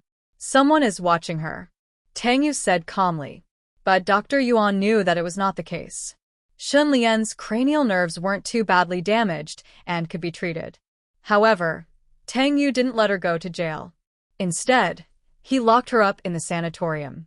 There, it was even darker than being in jail. There were 4 people watching over Shen Lian all day long.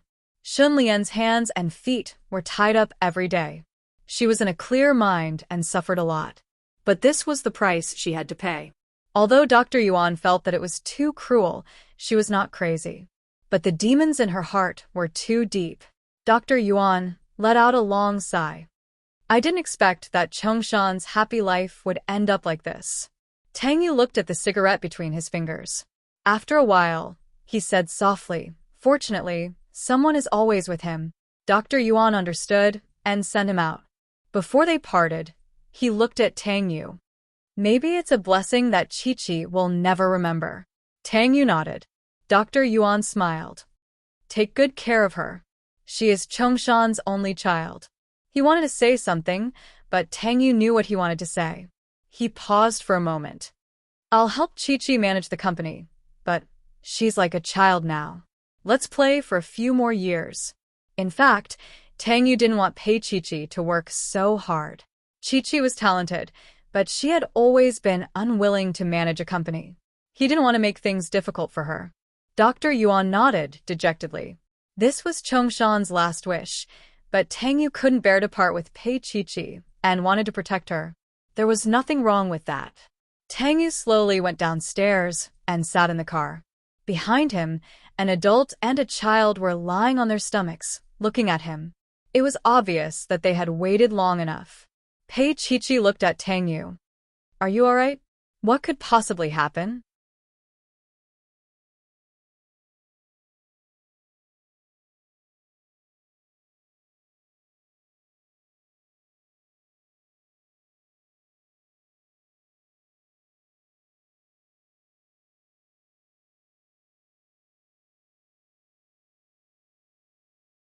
Tang Yu smiled and caressed her little face. Pei Qiqi let out a cry and hugged his arm. "I'll come over tomorrow. I heard from the nurse that Yi Muyun is going to be hospitalized." Tang Yu buckled his seatbelt and said, "That's good. Bring Xiaoxin with you." What about you? She didn't know that her voice was full of dependence. Although she said she couldn't remember, Tang Yu was very important to her. He was so important that he was the closest person to her. Maybe she hadn't forgotten about him at all. Tang Yu smiled. I really have to go on a business trip tomorrow.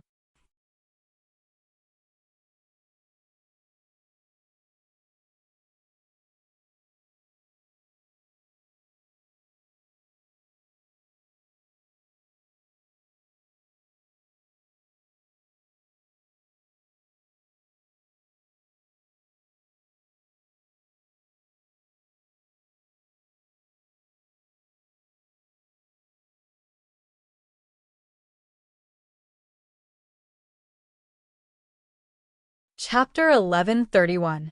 Tang Yu's breathing became erratic. Feeling her embrace, it was as if he had returned to the past. After a while, he patted her hand and said in a hoarse voice, All right, Chi-Chi, stop fooling around. Otherwise, Xiaoxin will laugh at you. She said very seriously, Don't call Xiaoxin mommy. I want to be an older sister. Xiaoxin cried out older sister at the side. Tang Yu turned the steering wheel and said meaningfully, Then Chi-Chi, you have to call me daddy too. After returning home, when Xiaoxin was asleep, he pressed down on the little girl and kissed her in the bathroom. It was so sticky that she could not get enough of it. She could also feel his excitement.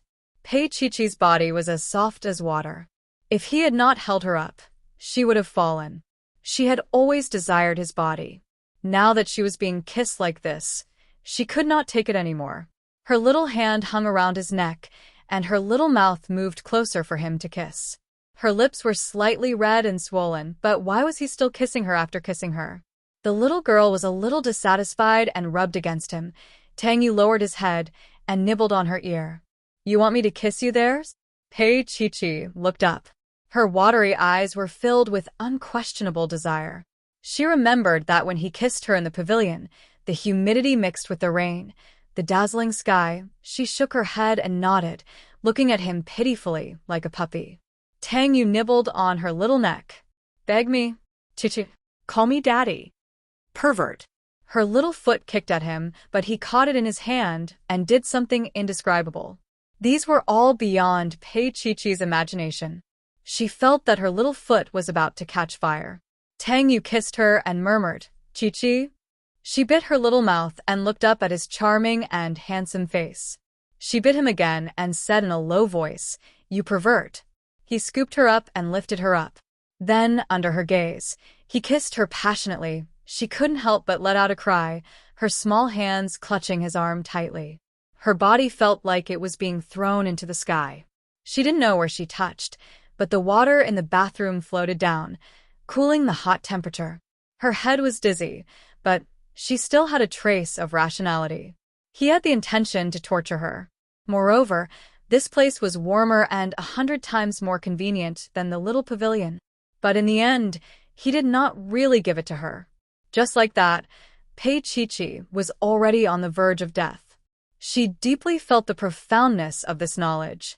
When it was over, she lay in the bathtub with him. She lay in his arms like a little animal and nibbled. After witnessing a certain man's shameless act, Pei Chi-Chi's worldview was completely destroyed. What nobility, what abstinence, they were all lies.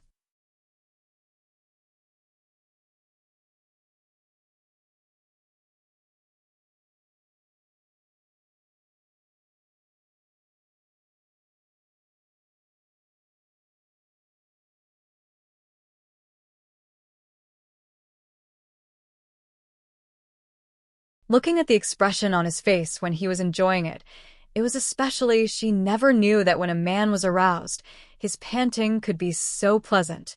Just hearing it made her blood boil. She lay on her stomach and grabbed him with her little hand. Tang Yu, you can't do it, right? How could a normal man be able to endure it? She had just finished speaking when she moaned. Because he, Tang Yu looked at the little girl in his arms who was seeking death. His fingers gently touched her slightly swollen little mouth. His tone was very gentle. Chi-Chi, do you really want to know if I can do it?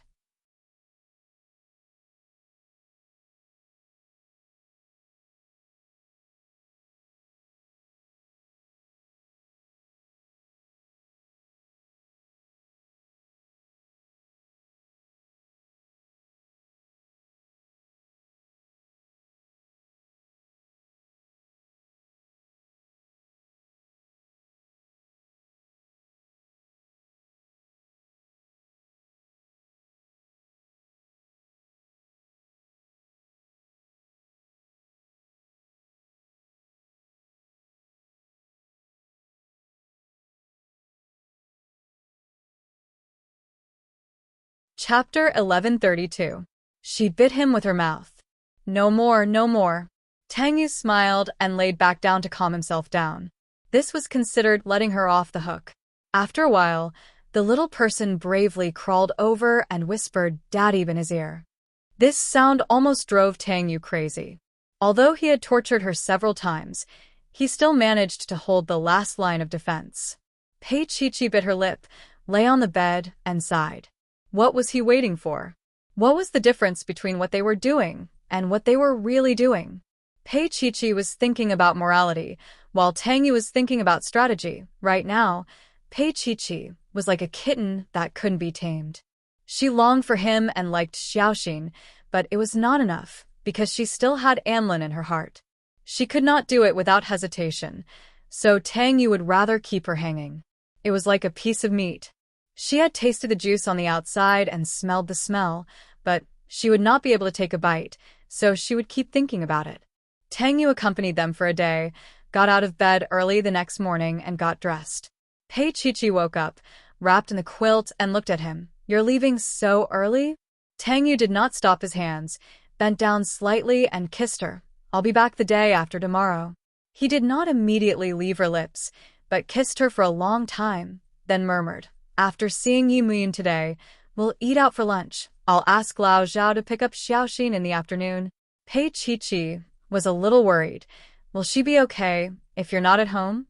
Tang Yu chuckled, then said, Lao Zhao will send her to my mother's. He paused. Chi, how about I give you the address and you send her there, huh? I don't want to. She cried softly, her little face blushing. Tang Yu pinched her little face. You've known my mother for 5 years, yet you're still so shy. He did not force her and left after giving her some instructions. Finally, he paused and said, Xiaoxin's teacher has been chosen. He's 35 years old. Don't worry, I'm not worried. She hung from him and let him carry her to the locker room, where his suitcase was. Tang Yu put her down and kissed her. Be good at home, okay? She looked at him reluctantly. Finally, she made another move and sat on his suitcase. Tang Yu watched helplessly. She clung onto him like a cat and stared at him. When I wasn't here, did you have anyone else? Tang Yu's gaze was a little deep. He walked over and carried her up, pressing her down on the sofa. She was a little excited, her little claws scratching around. He smiled and held her down. If I did, I wouldn't be like this, he said 2 words in a low voice. Thirst. Then you can still bear it. The little girl in his arms bit her lip and looked at him with seductive eyes. Tang Yu let out a heavy breath. Chi, are you sure you want to tease me like this? He had endured for 2 years.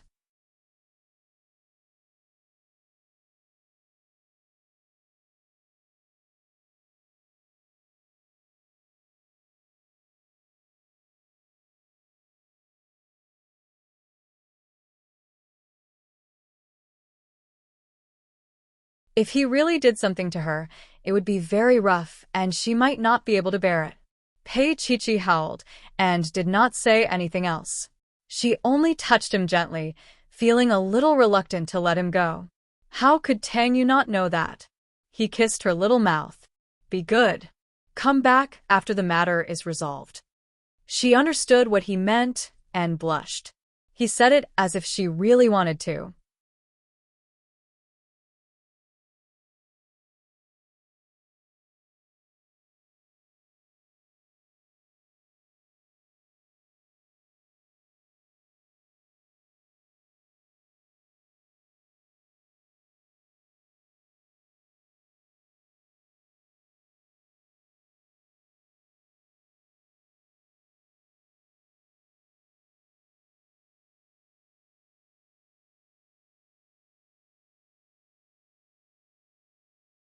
Chapter 1133.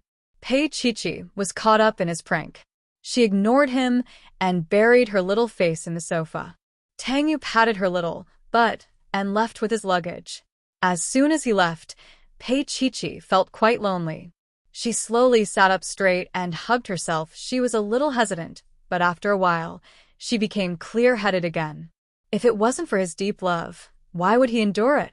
After Xiaoxin woke up, She made delicious tomato and egg noodles for Xiaoxin and fed the little fellow until it was full.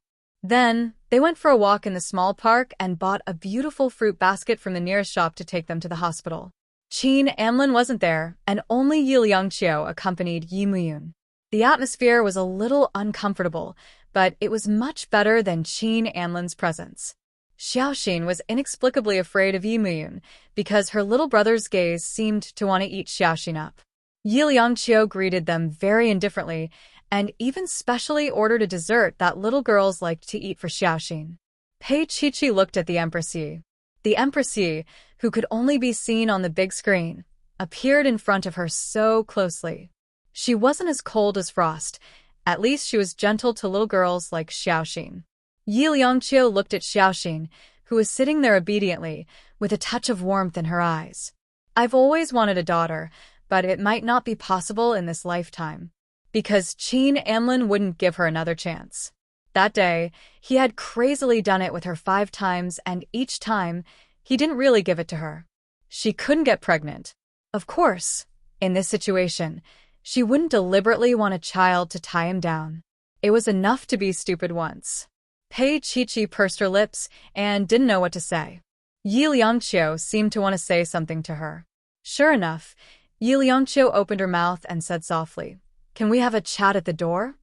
Pei Qiqi looked at Xiaoxin, then at the Empress Yi, and hesitated for a moment before nodding.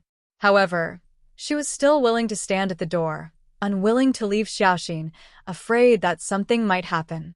However, Xiaoxin was about to cry because little older brother's eyes suddenly became especially bright, and he wanted to eat Xiaoxin again. The only thing missing was a knife and fork in his hand. Xiaoxin pouted and cried softly, "Xiaoxin, it doesn't taste good." His voice was soft, afraid that the adults outside would hear him. Yi Muyun looked at the crying little bun. Originally, he hated little girls crying the most, but at this moment, he felt that this little bun crying was quite interesting. Therefore, the corners of his mouth curled up slightly. He was quite happy. This was extremely rare for Yi Muyun. It was rare for him to be this happy. Most of the time, he was so calm that he didn't seem like a 7-year-old child. Xiaoxin was the first toy in his life.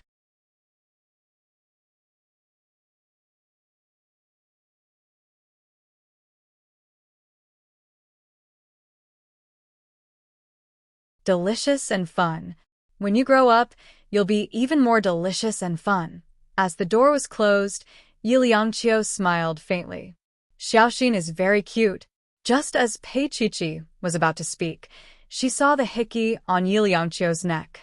It looked quite forceful and intense, and she was sure that it wasn't there yesterday. Yi Liangqiu also felt her gaze, which was like that of a little wolf puppy. She reached out and touched it. Pei Qiqi, there are many types of kisses, and this is a punishment, her voice lowered, as if she was melancholy. A punishment for giving him a disgraceful past.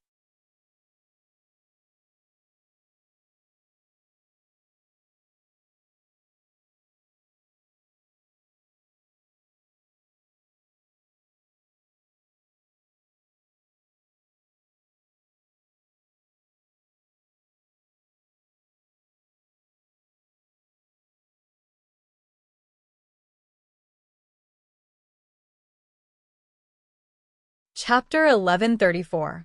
Because of Mu Yun's existence, his situation had also become difficult to deal with. She thought to herself, he must hate me. If he hates me, then so be it. If he doesn't love me, then hate me. Suddenly, Pei Qiqi felt a little sad and troubled. She wanted to divorce Anlin so that they could be together. But Anlin did not agree to it.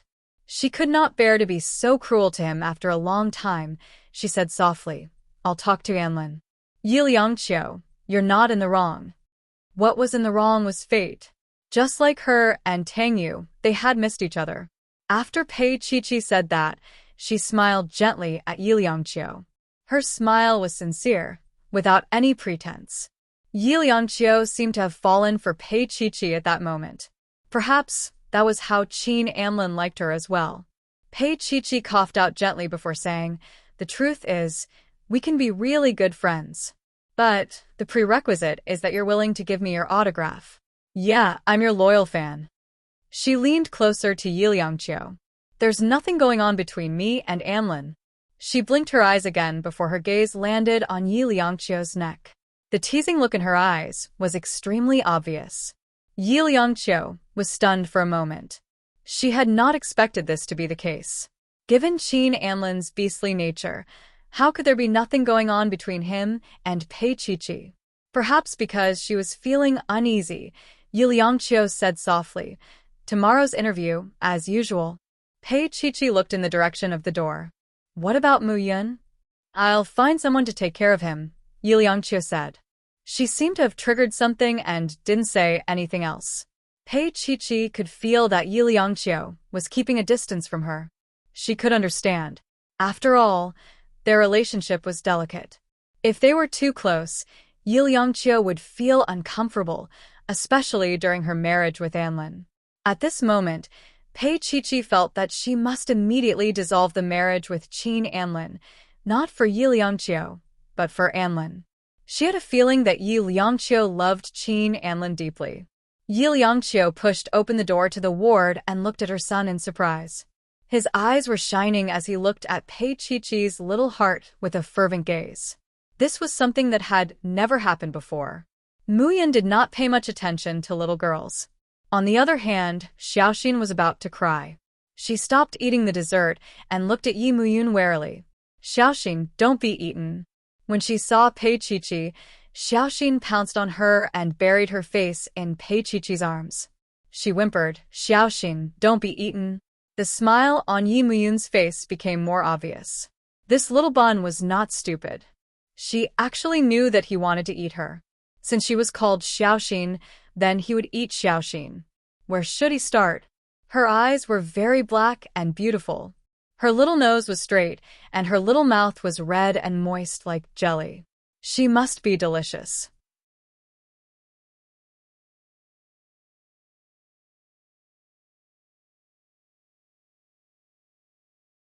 His gaze was fervent, and Xiaoxin cried even more miserably. She howled, "He wants to eat Xiaoxin." Pei Qiqi smiled and hugged the little girl in her arms. At this moment, Xiaoxin's dependence on him was so obvious. If they were not related by blood, how could she be like this? Her heart softened a little. She hugged the little girl in her arms and comforted. "How can that be? Brother Mu, Yun won't eat Xiaoxin. If she is willing," Yi Mu Yun said softly and in a very gentlemanly tone, "I will eat her if she agrees." Pei Qiqi was stunned. Yi Liangqiu was also stunned. How old was he? He already knew how to flirt with girls. Moreover, Mu Yun did not know what it meant to eat her, right?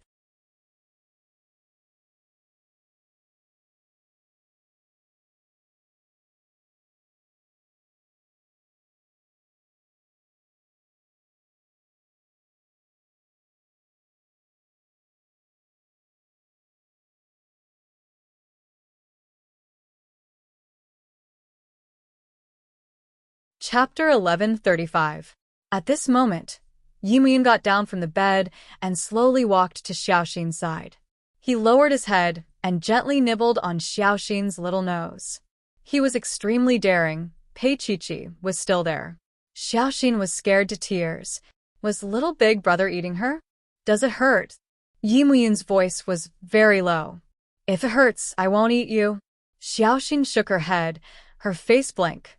Was that considered eating just now? It didn't seem to hurt. Yi Mu Yun pursed his lips and reminisced for a while. Then his expression was a little indifferent. Milk buns. The taste of milk buns. He didn't like sweets, but from now on he would like them. Xiaoxin's milky yellow tasted heart. Xiaoxin's eyes were filled with cat pee and tears. She looked really cute. Yi Mu Yun kissed her little face again. "Baby, don't cry. I won't eat you anymore." Even if he wanted to eat her, he would wait until she grew up. Xiaoxin forgot to cry and just looked at him. She felt that this little big brother looked really good when he smiled. Xiaoxin twitched and held back her tears. Her voice was very soft. "Little big brother, can I eat you too?" Xiaoxin suddenly felt that little big brother looked very tasty. She mimicked Yi Mu Yun and nibbled on his straight nose. As she nibbled, She was worried that he would bite back. That careful look of hers was really cute. Yi Muyun smiled lightly, and Xiaoxin forgot to cry. Pei Qiqi and Yi Liangqiu were stunned. This child's marriage was decided just like that? The adult's matters had not been resolved yet, and this child's matter was already decided? This world was a mess and a fantasy. Yi Liangqiu was also a little helpless. Muyun was quite serious. Thinking of the future, Pei Qiqi took her leave. Since her little heart didn't understand, it was better to pretend that she didn't know. Yi Muyun would probably forget it when he grew up. After all, he was still young. But when she thought of Yi Muyun's expression at that time, she sighed in her heart. It wasn't that simple. Yi Muyun's eyes were especially firm. He didn't look like a 7-year-old at all. Pei Qiqi drove Xiaoxin to the city for dinner and specially brought her to eat desserts. She was actually a little reluctant to send her away, but she had to go to work tomorrow and couldn't take care of her. Fortunately, Tang Yu would be back the day after tomorrow. Pei Qiqi suddenly stopped. What was she thinking? She didn't want him to come back earlier. Xiaoxin happily dug into the ice cream and then secretly peeked at Pei Qiqi, her small mouth full. Qiqi, are you thinking of Daddy? I'm not. Pei Qiqi lightly snorted. In order to punish her, she dug a big piece out of Xiaoxin's little cup. Xiaoxin looked at the empty cup and was stunned for a moment. After a while, Xiaoxin said pitifully, I saw Daddy kissing you and fighting with your vixen. Xiaoxin's voice wasn't soft, and everyone around them looked at Pei Qiqi.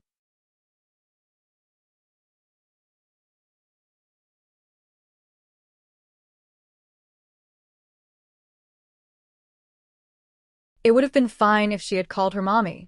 When a child said it, an adult would at most laugh, but Xiaoxin was calling Qiqi. Moreover, Pei Qiqi looked quite young. Was that the little vixen of the child's daddy? Pei Qiqi naturally also noticed that the surrounding gazes were a little strange. She coughed lightly. Xiaoxin, you can't talk about daddy and mommy outside. Does Qiqi want to be Xiaoxin's mommy? Xiaoxin's narrow-mindedness was very playful.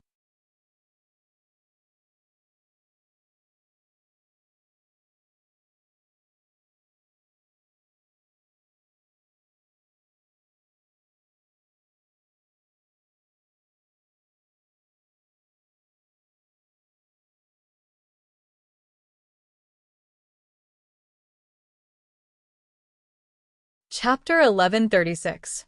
At this time, a waiter came over and put the dessert in front of Pei Qiqi. He snorted at Pei Qiqi to show his disdain. Another shameless little vixen who climbed into the bed of her male master. Pei Qiqi was stunned and stared at Xiaoxin. Xiaoxin burst into tears. Xiaoxin doesn't want someone else to be her mother. Act with all your might. Act with all your might. The surrounding gazes became more and more accusatory. Pei Qiqi was really a little angry. She picked up Xiaoxin, paid the bill, and left. Xiaoxin was carried away while looking at the dessert on the table reluctantly and cried even louder. Pei Qiqi carried the little girl to the car and put her in the children's chair. Xiaoxin looked at her. Qiqi. Pei Qiqi ignored her and walked to the driver's seat. She buckled the seat belt and drove straight back to Xia City. On the way, Xiaoxin peed secretly from time to time, but did not dare to make a sound. Pei Qiqi was really angry. Xiaoxin was very smart, but a child should not play such a joke with an adult. She ignored her until Xiaoxin really cried. Pei Qiqi ignored her even though she cried. When they arrived at Xia City, Pei Qiqi carried Xiaoxin in her arms gently, but did not talk to her. Xiaoxin wiped her tears. Qiqi, you are being cold-blooded. Then what you did in the dessert shop just now is called verbal violence. Tang share. Pei Qiqi was angry. She did not want Xiaoxin to embarrass others with her cleverness. Moreover, she was a little sad. For Xiaoxin to say this, could it be that in her heart, she was not her mother? After all, they had been separated for so long and Xiaoxin did not remember her. So Xiaoxin did not think of her as her mother. She was sad, but she did not know who to talk to. After returning home, she had a faint headache. Xiaoxin saw that Qiqi did not say anything and was even sadder. But seeing that Qiqi was not feeling well, Little Fatty ran to the bathroom with a small cup of water and sprinkled water on Pei Chi-Chi's forehead. Then she looked at Pei Chi-Chi. Xiaoxin was scared. She was afraid that she made Chi-Chi angry and Chi-Chi would ignore her in the future.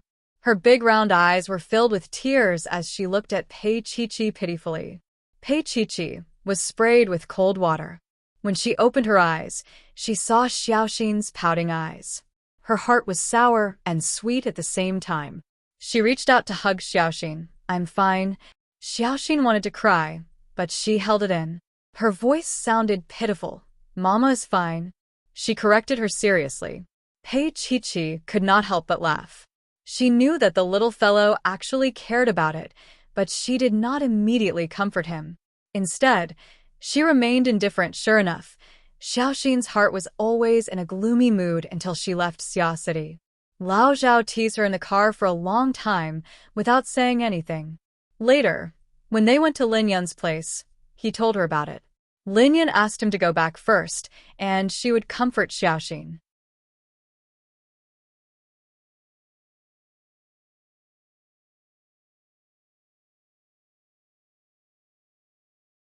After all, Lin Yun had been Xiaoxin's mother for 2 years. She knew Xiaoxin's temper very well. She knew that she had a quarrel with Pei Chi-Chi. She could not help but laugh. This mother and daughter were quarreling like sisters. It was all Tang Yu's fault. He did not want his wife to be his wife and raised her like a daughter. Therefore, his wife was delicate and Xiaoxin was even more delicate.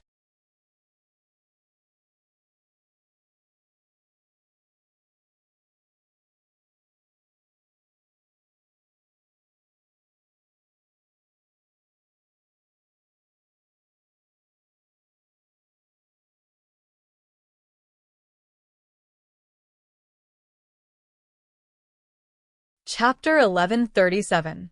Lin Yun found it funny. What's going on? Our Xiaoxin is so cute. How could she ignore her? Xiaoxin twitched and finally said, "I said that Chi-Chi isn't my mother." So Chi-Chi got angry. Lin Yun thought that Xiaoxin must have hurt Pei Chi-Chi's heart. Otherwise, why would an adult argue with a child? But she was a grandmother and Xiaoxin had always been her big sister. How could she bear to scold her granddaughter? She coaxed her, "Then let Daddy talk to Mommy. Mommy will forgive Xiaoxin." Xiaoxin was in Lin Yun's arms and peeked at her grandmother's face. Grandma was still loving. Xiaoxin twitched again and cried until her face was a mess. She looked like a little cat. That night, Lin Yun called Tang Yu to tell him about it. The mother and son chatted and found it funny. Lin Yun hadn't seen Chi-Chi yet, so she couldn't help scolding Tang Yu. "Aren't you living together? Why do you want Xiaoxin to call you sister?" Tang Yu heard his mother's words, and his heart softened. He smiled and said, "Mom, Chi-Chi." Although it was a little difficult to talk about it, Tang Yu and his mother had almost nothing to hide. Chi-Chi has lost her memory for the past 2 years, and her personality has changed a lot. She's not as mature as she was when we met when she was 20. Lin Yun thought about the 20-year-old Pei Chi-Chi and then thought about how she wasn't even 20. She was stunned. If that was the case, didn't that mean that she had 2 granddaughters? Lin Yun coughed lightly. "Tang Yu, it's been hard on you." Tang Yu smiled and said, "Yes, Mom. I'll coax her later." Lin Yun laughed and scolded, "You're the only one who treats her like this." Tang Yu didn't care about others. Tang Yu was going to hang up. Hearing his mother's words, he sighed helplessly. "Mom, fortunately, there is only one Pei Chi-Chi in the world." Lin Yun was fed a mouthful of dog food by her son. When she looked up, she saw Zhao Yi walk out of the bathroom wearing only a bathrobe. As soon as he walked over, he turned off the bedside lamp. The bedroom was dark. This was a habit that Zhao Yi would only have if he wanted to live as a couple. Sure enough, Zhao Yi came over and hugged Lin Yun from behind. His voice was a little hoarse. "Are you done?" He grabbed the phone and chatted casually with Tang Yu. The last thing he said was, "Tang Yu, Yun and I are going to bed. See you the day after tomorrow." Zhao Yi was still the vice president of Boyi and had a high position of power. It was very natural for him to talk about such a personal topic. Tang Yu felt like he was being fed dog food, while Lin Yun was extremely embarrassed. She pushed Zhao Yi away and snatched the phone. Tang Yu, if you have something to say, continue. Your uncle Zhao drank too much. I drank too much. Zhao Yi smiled and sat up from the bed. He hugged his wife's delicate body from behind and kissed her neck. His voice was a little seductive. When you're drunk, you can't do anything too excessive, right?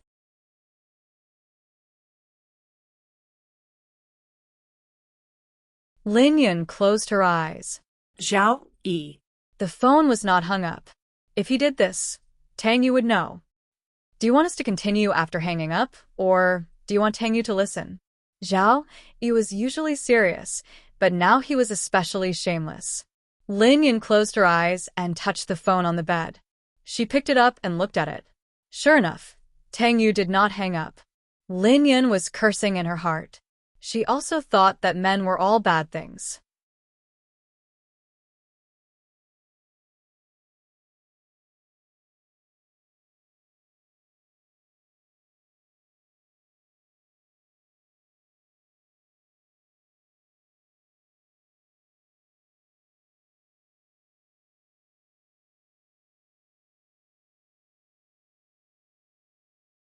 Chapter 1138. Lin Yun hung up the phone. She wanted to grab the man on top of her, but how could Zhao Yi let her go so easily? He had only eaten meat once this week. He pressed her down from behind and kissed her neck. His voice was low and husky. Yun Yun, come from behind? He liked to look at his wife's exquisite figure. He liked to stick to her back, stick his face to her face, and watch her aroused look. Moreover, he knew that she liked it too. On the other side, Tang Yu was in his early 30s. He was having a lively sex education class. He hung up the phone and smiled. In his heart, he thought that Uncle Zhao had just gotten married at an old age. It was understandable that he was not restrained in that aspect. Especially once, when Zhao Yi had a meal with him and drank too much, he complained to him that his Yun Yun was obsessed with Buddhist scriptures and not his body. Tang Yu remembered that Zhao Yi often talked about Buddhist scriptures with his mother for more than 10 years. So it was all a fake hobby? It turned out that all men were the same.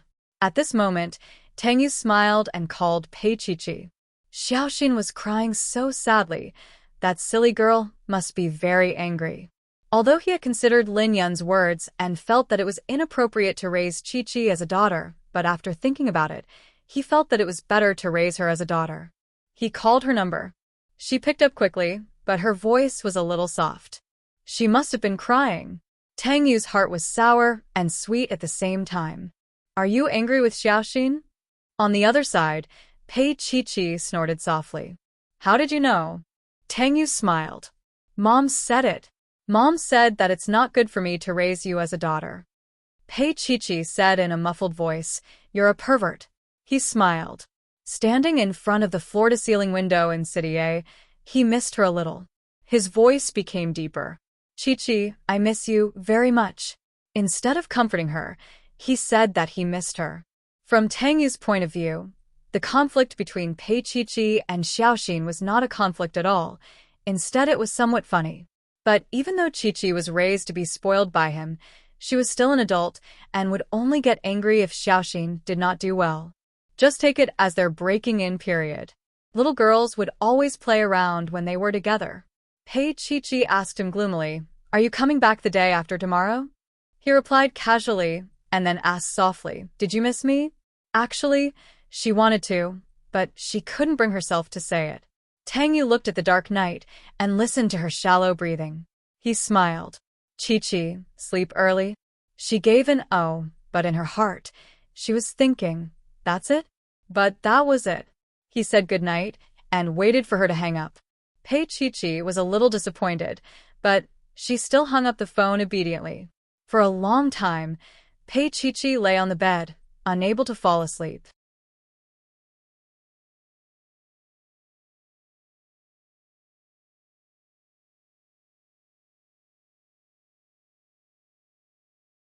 She took out her cell phone. Should she call him or not? In the end, she still dialed his number. Tang Yu just responded with a and she quickly said, I miss you too. After saying that, she quickly hung up. Tang Yu was stunned for a moment, then he smiled. His Chi-Chi would always be the cutest girl in his life. This time, it was his turn to be unable to sleep. He felt that he had an inexhaustible amount of energy, so he went to the gym attached to the suite and vented his excess energy, but how could he endure it after not having done it for 2 years? He really couldn't take it anymore and went to the bathroom to relieve himself.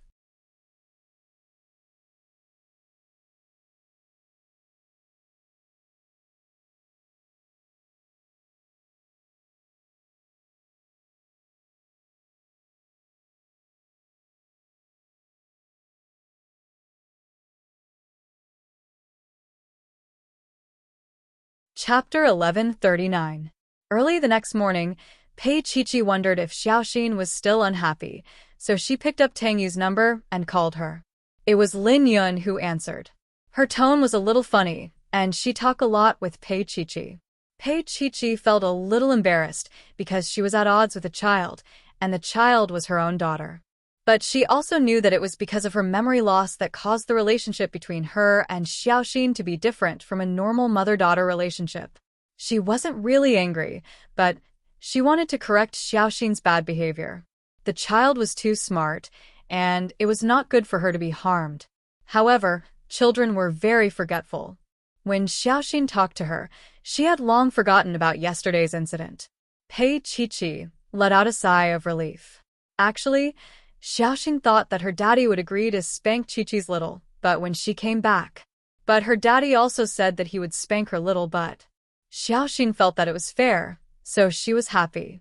But Xiaoxin didn't tell Chi-Chi about this, because Xiaoxin had a lot of tricks up her sleeves.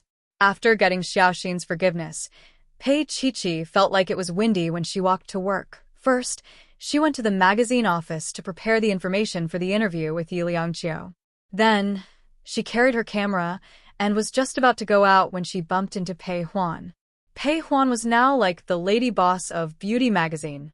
In the past, she always came to look for Lao Can, but this time, it was obviously not the case. She came to look for Pei Chi-Chi, and she even brought someone with her, Xiao Mei. How can you go alone?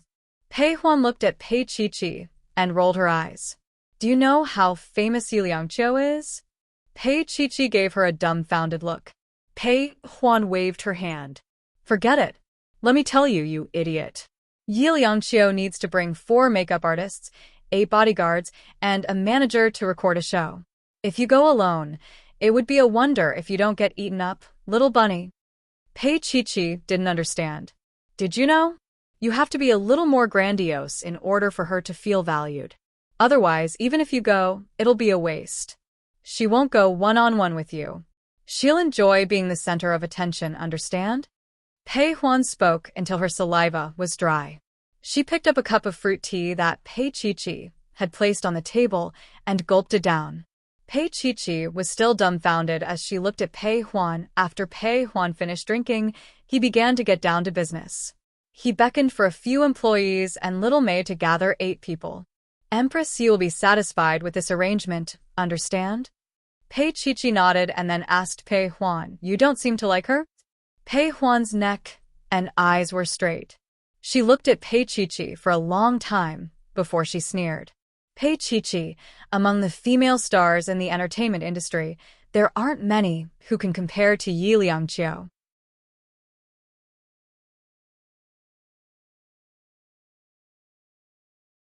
Pei Chi-Chi thought of the cold and cheerless Yi Liangqiu. She didn't seem to be as formidable as Pei Huan made her out to be.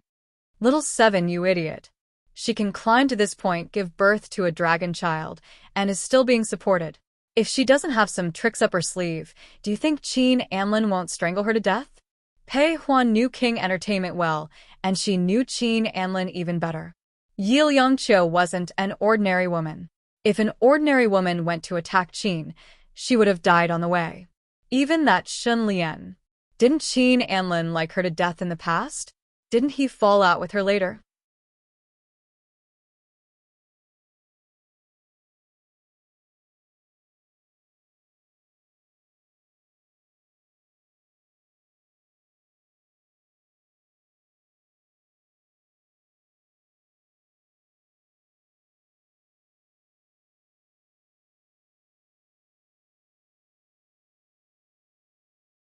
Chapter 1140.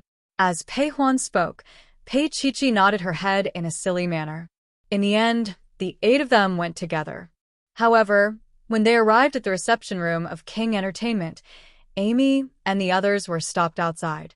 Yi Liangqiu's bodyguard said expressionlessly, "Miss Yi only wants to see Miss Pei alone. The rest of you can wait outside for a while." If Pei Huan was here, Pei Qiqi really wanted to tell her that this was what it meant to be pretentious.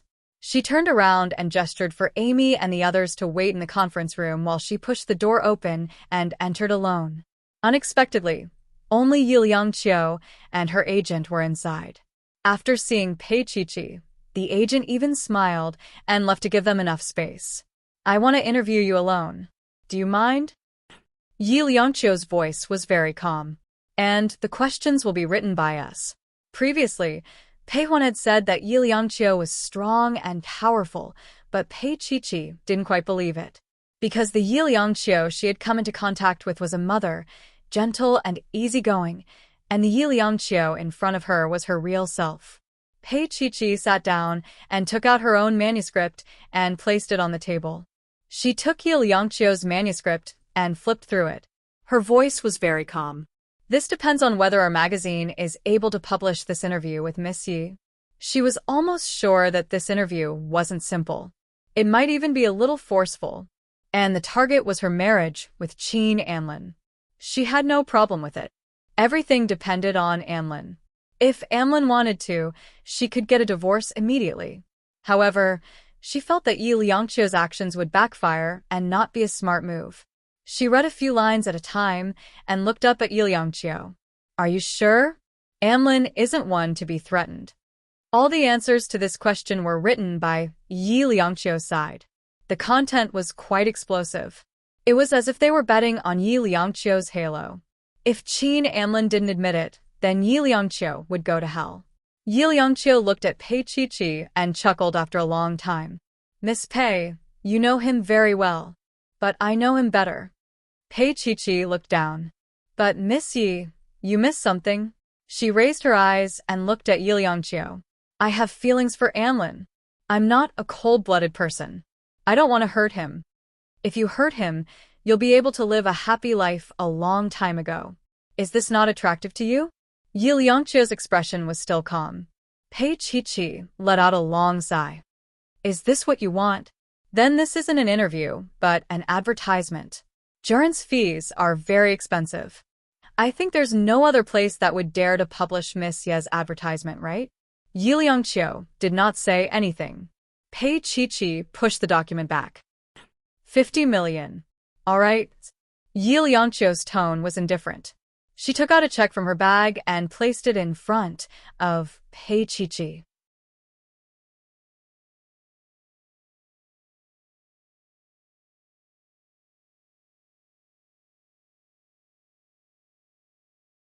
After a while, she said, "I'm sorry. I just want to find a father for Mu Yun." On her face, there was a hint of sadness. She was also extremely beautiful. Sitting there, she was like an extremely beautiful painting. If Pei Qiqi's beauty was like an oil painting, then Yi Liangqiu's beauty was like the meticulous brushwork of traditional Chinese painting. She was beautiful and dignified, and every part of her was exquisite and beautiful. Pei Qiqi looked at the woman in front of her and was a little stunned, combined with what Pei Huan said. There was no doubt that Yi Liangqiu was not telling the truth. She was wearing a mask. You're tuning in to the Romance Rendezvous YouTube channel. We're so grateful for your support, and don't forget to subscribe to join us on this incredible journey through captivating stories. Your generosity through donations truly makes a world of difference, as it's the primary source of revenue that allows me to expand and enhance this channel for you. Thank you from the bottom of my heart for being a part of this adventure.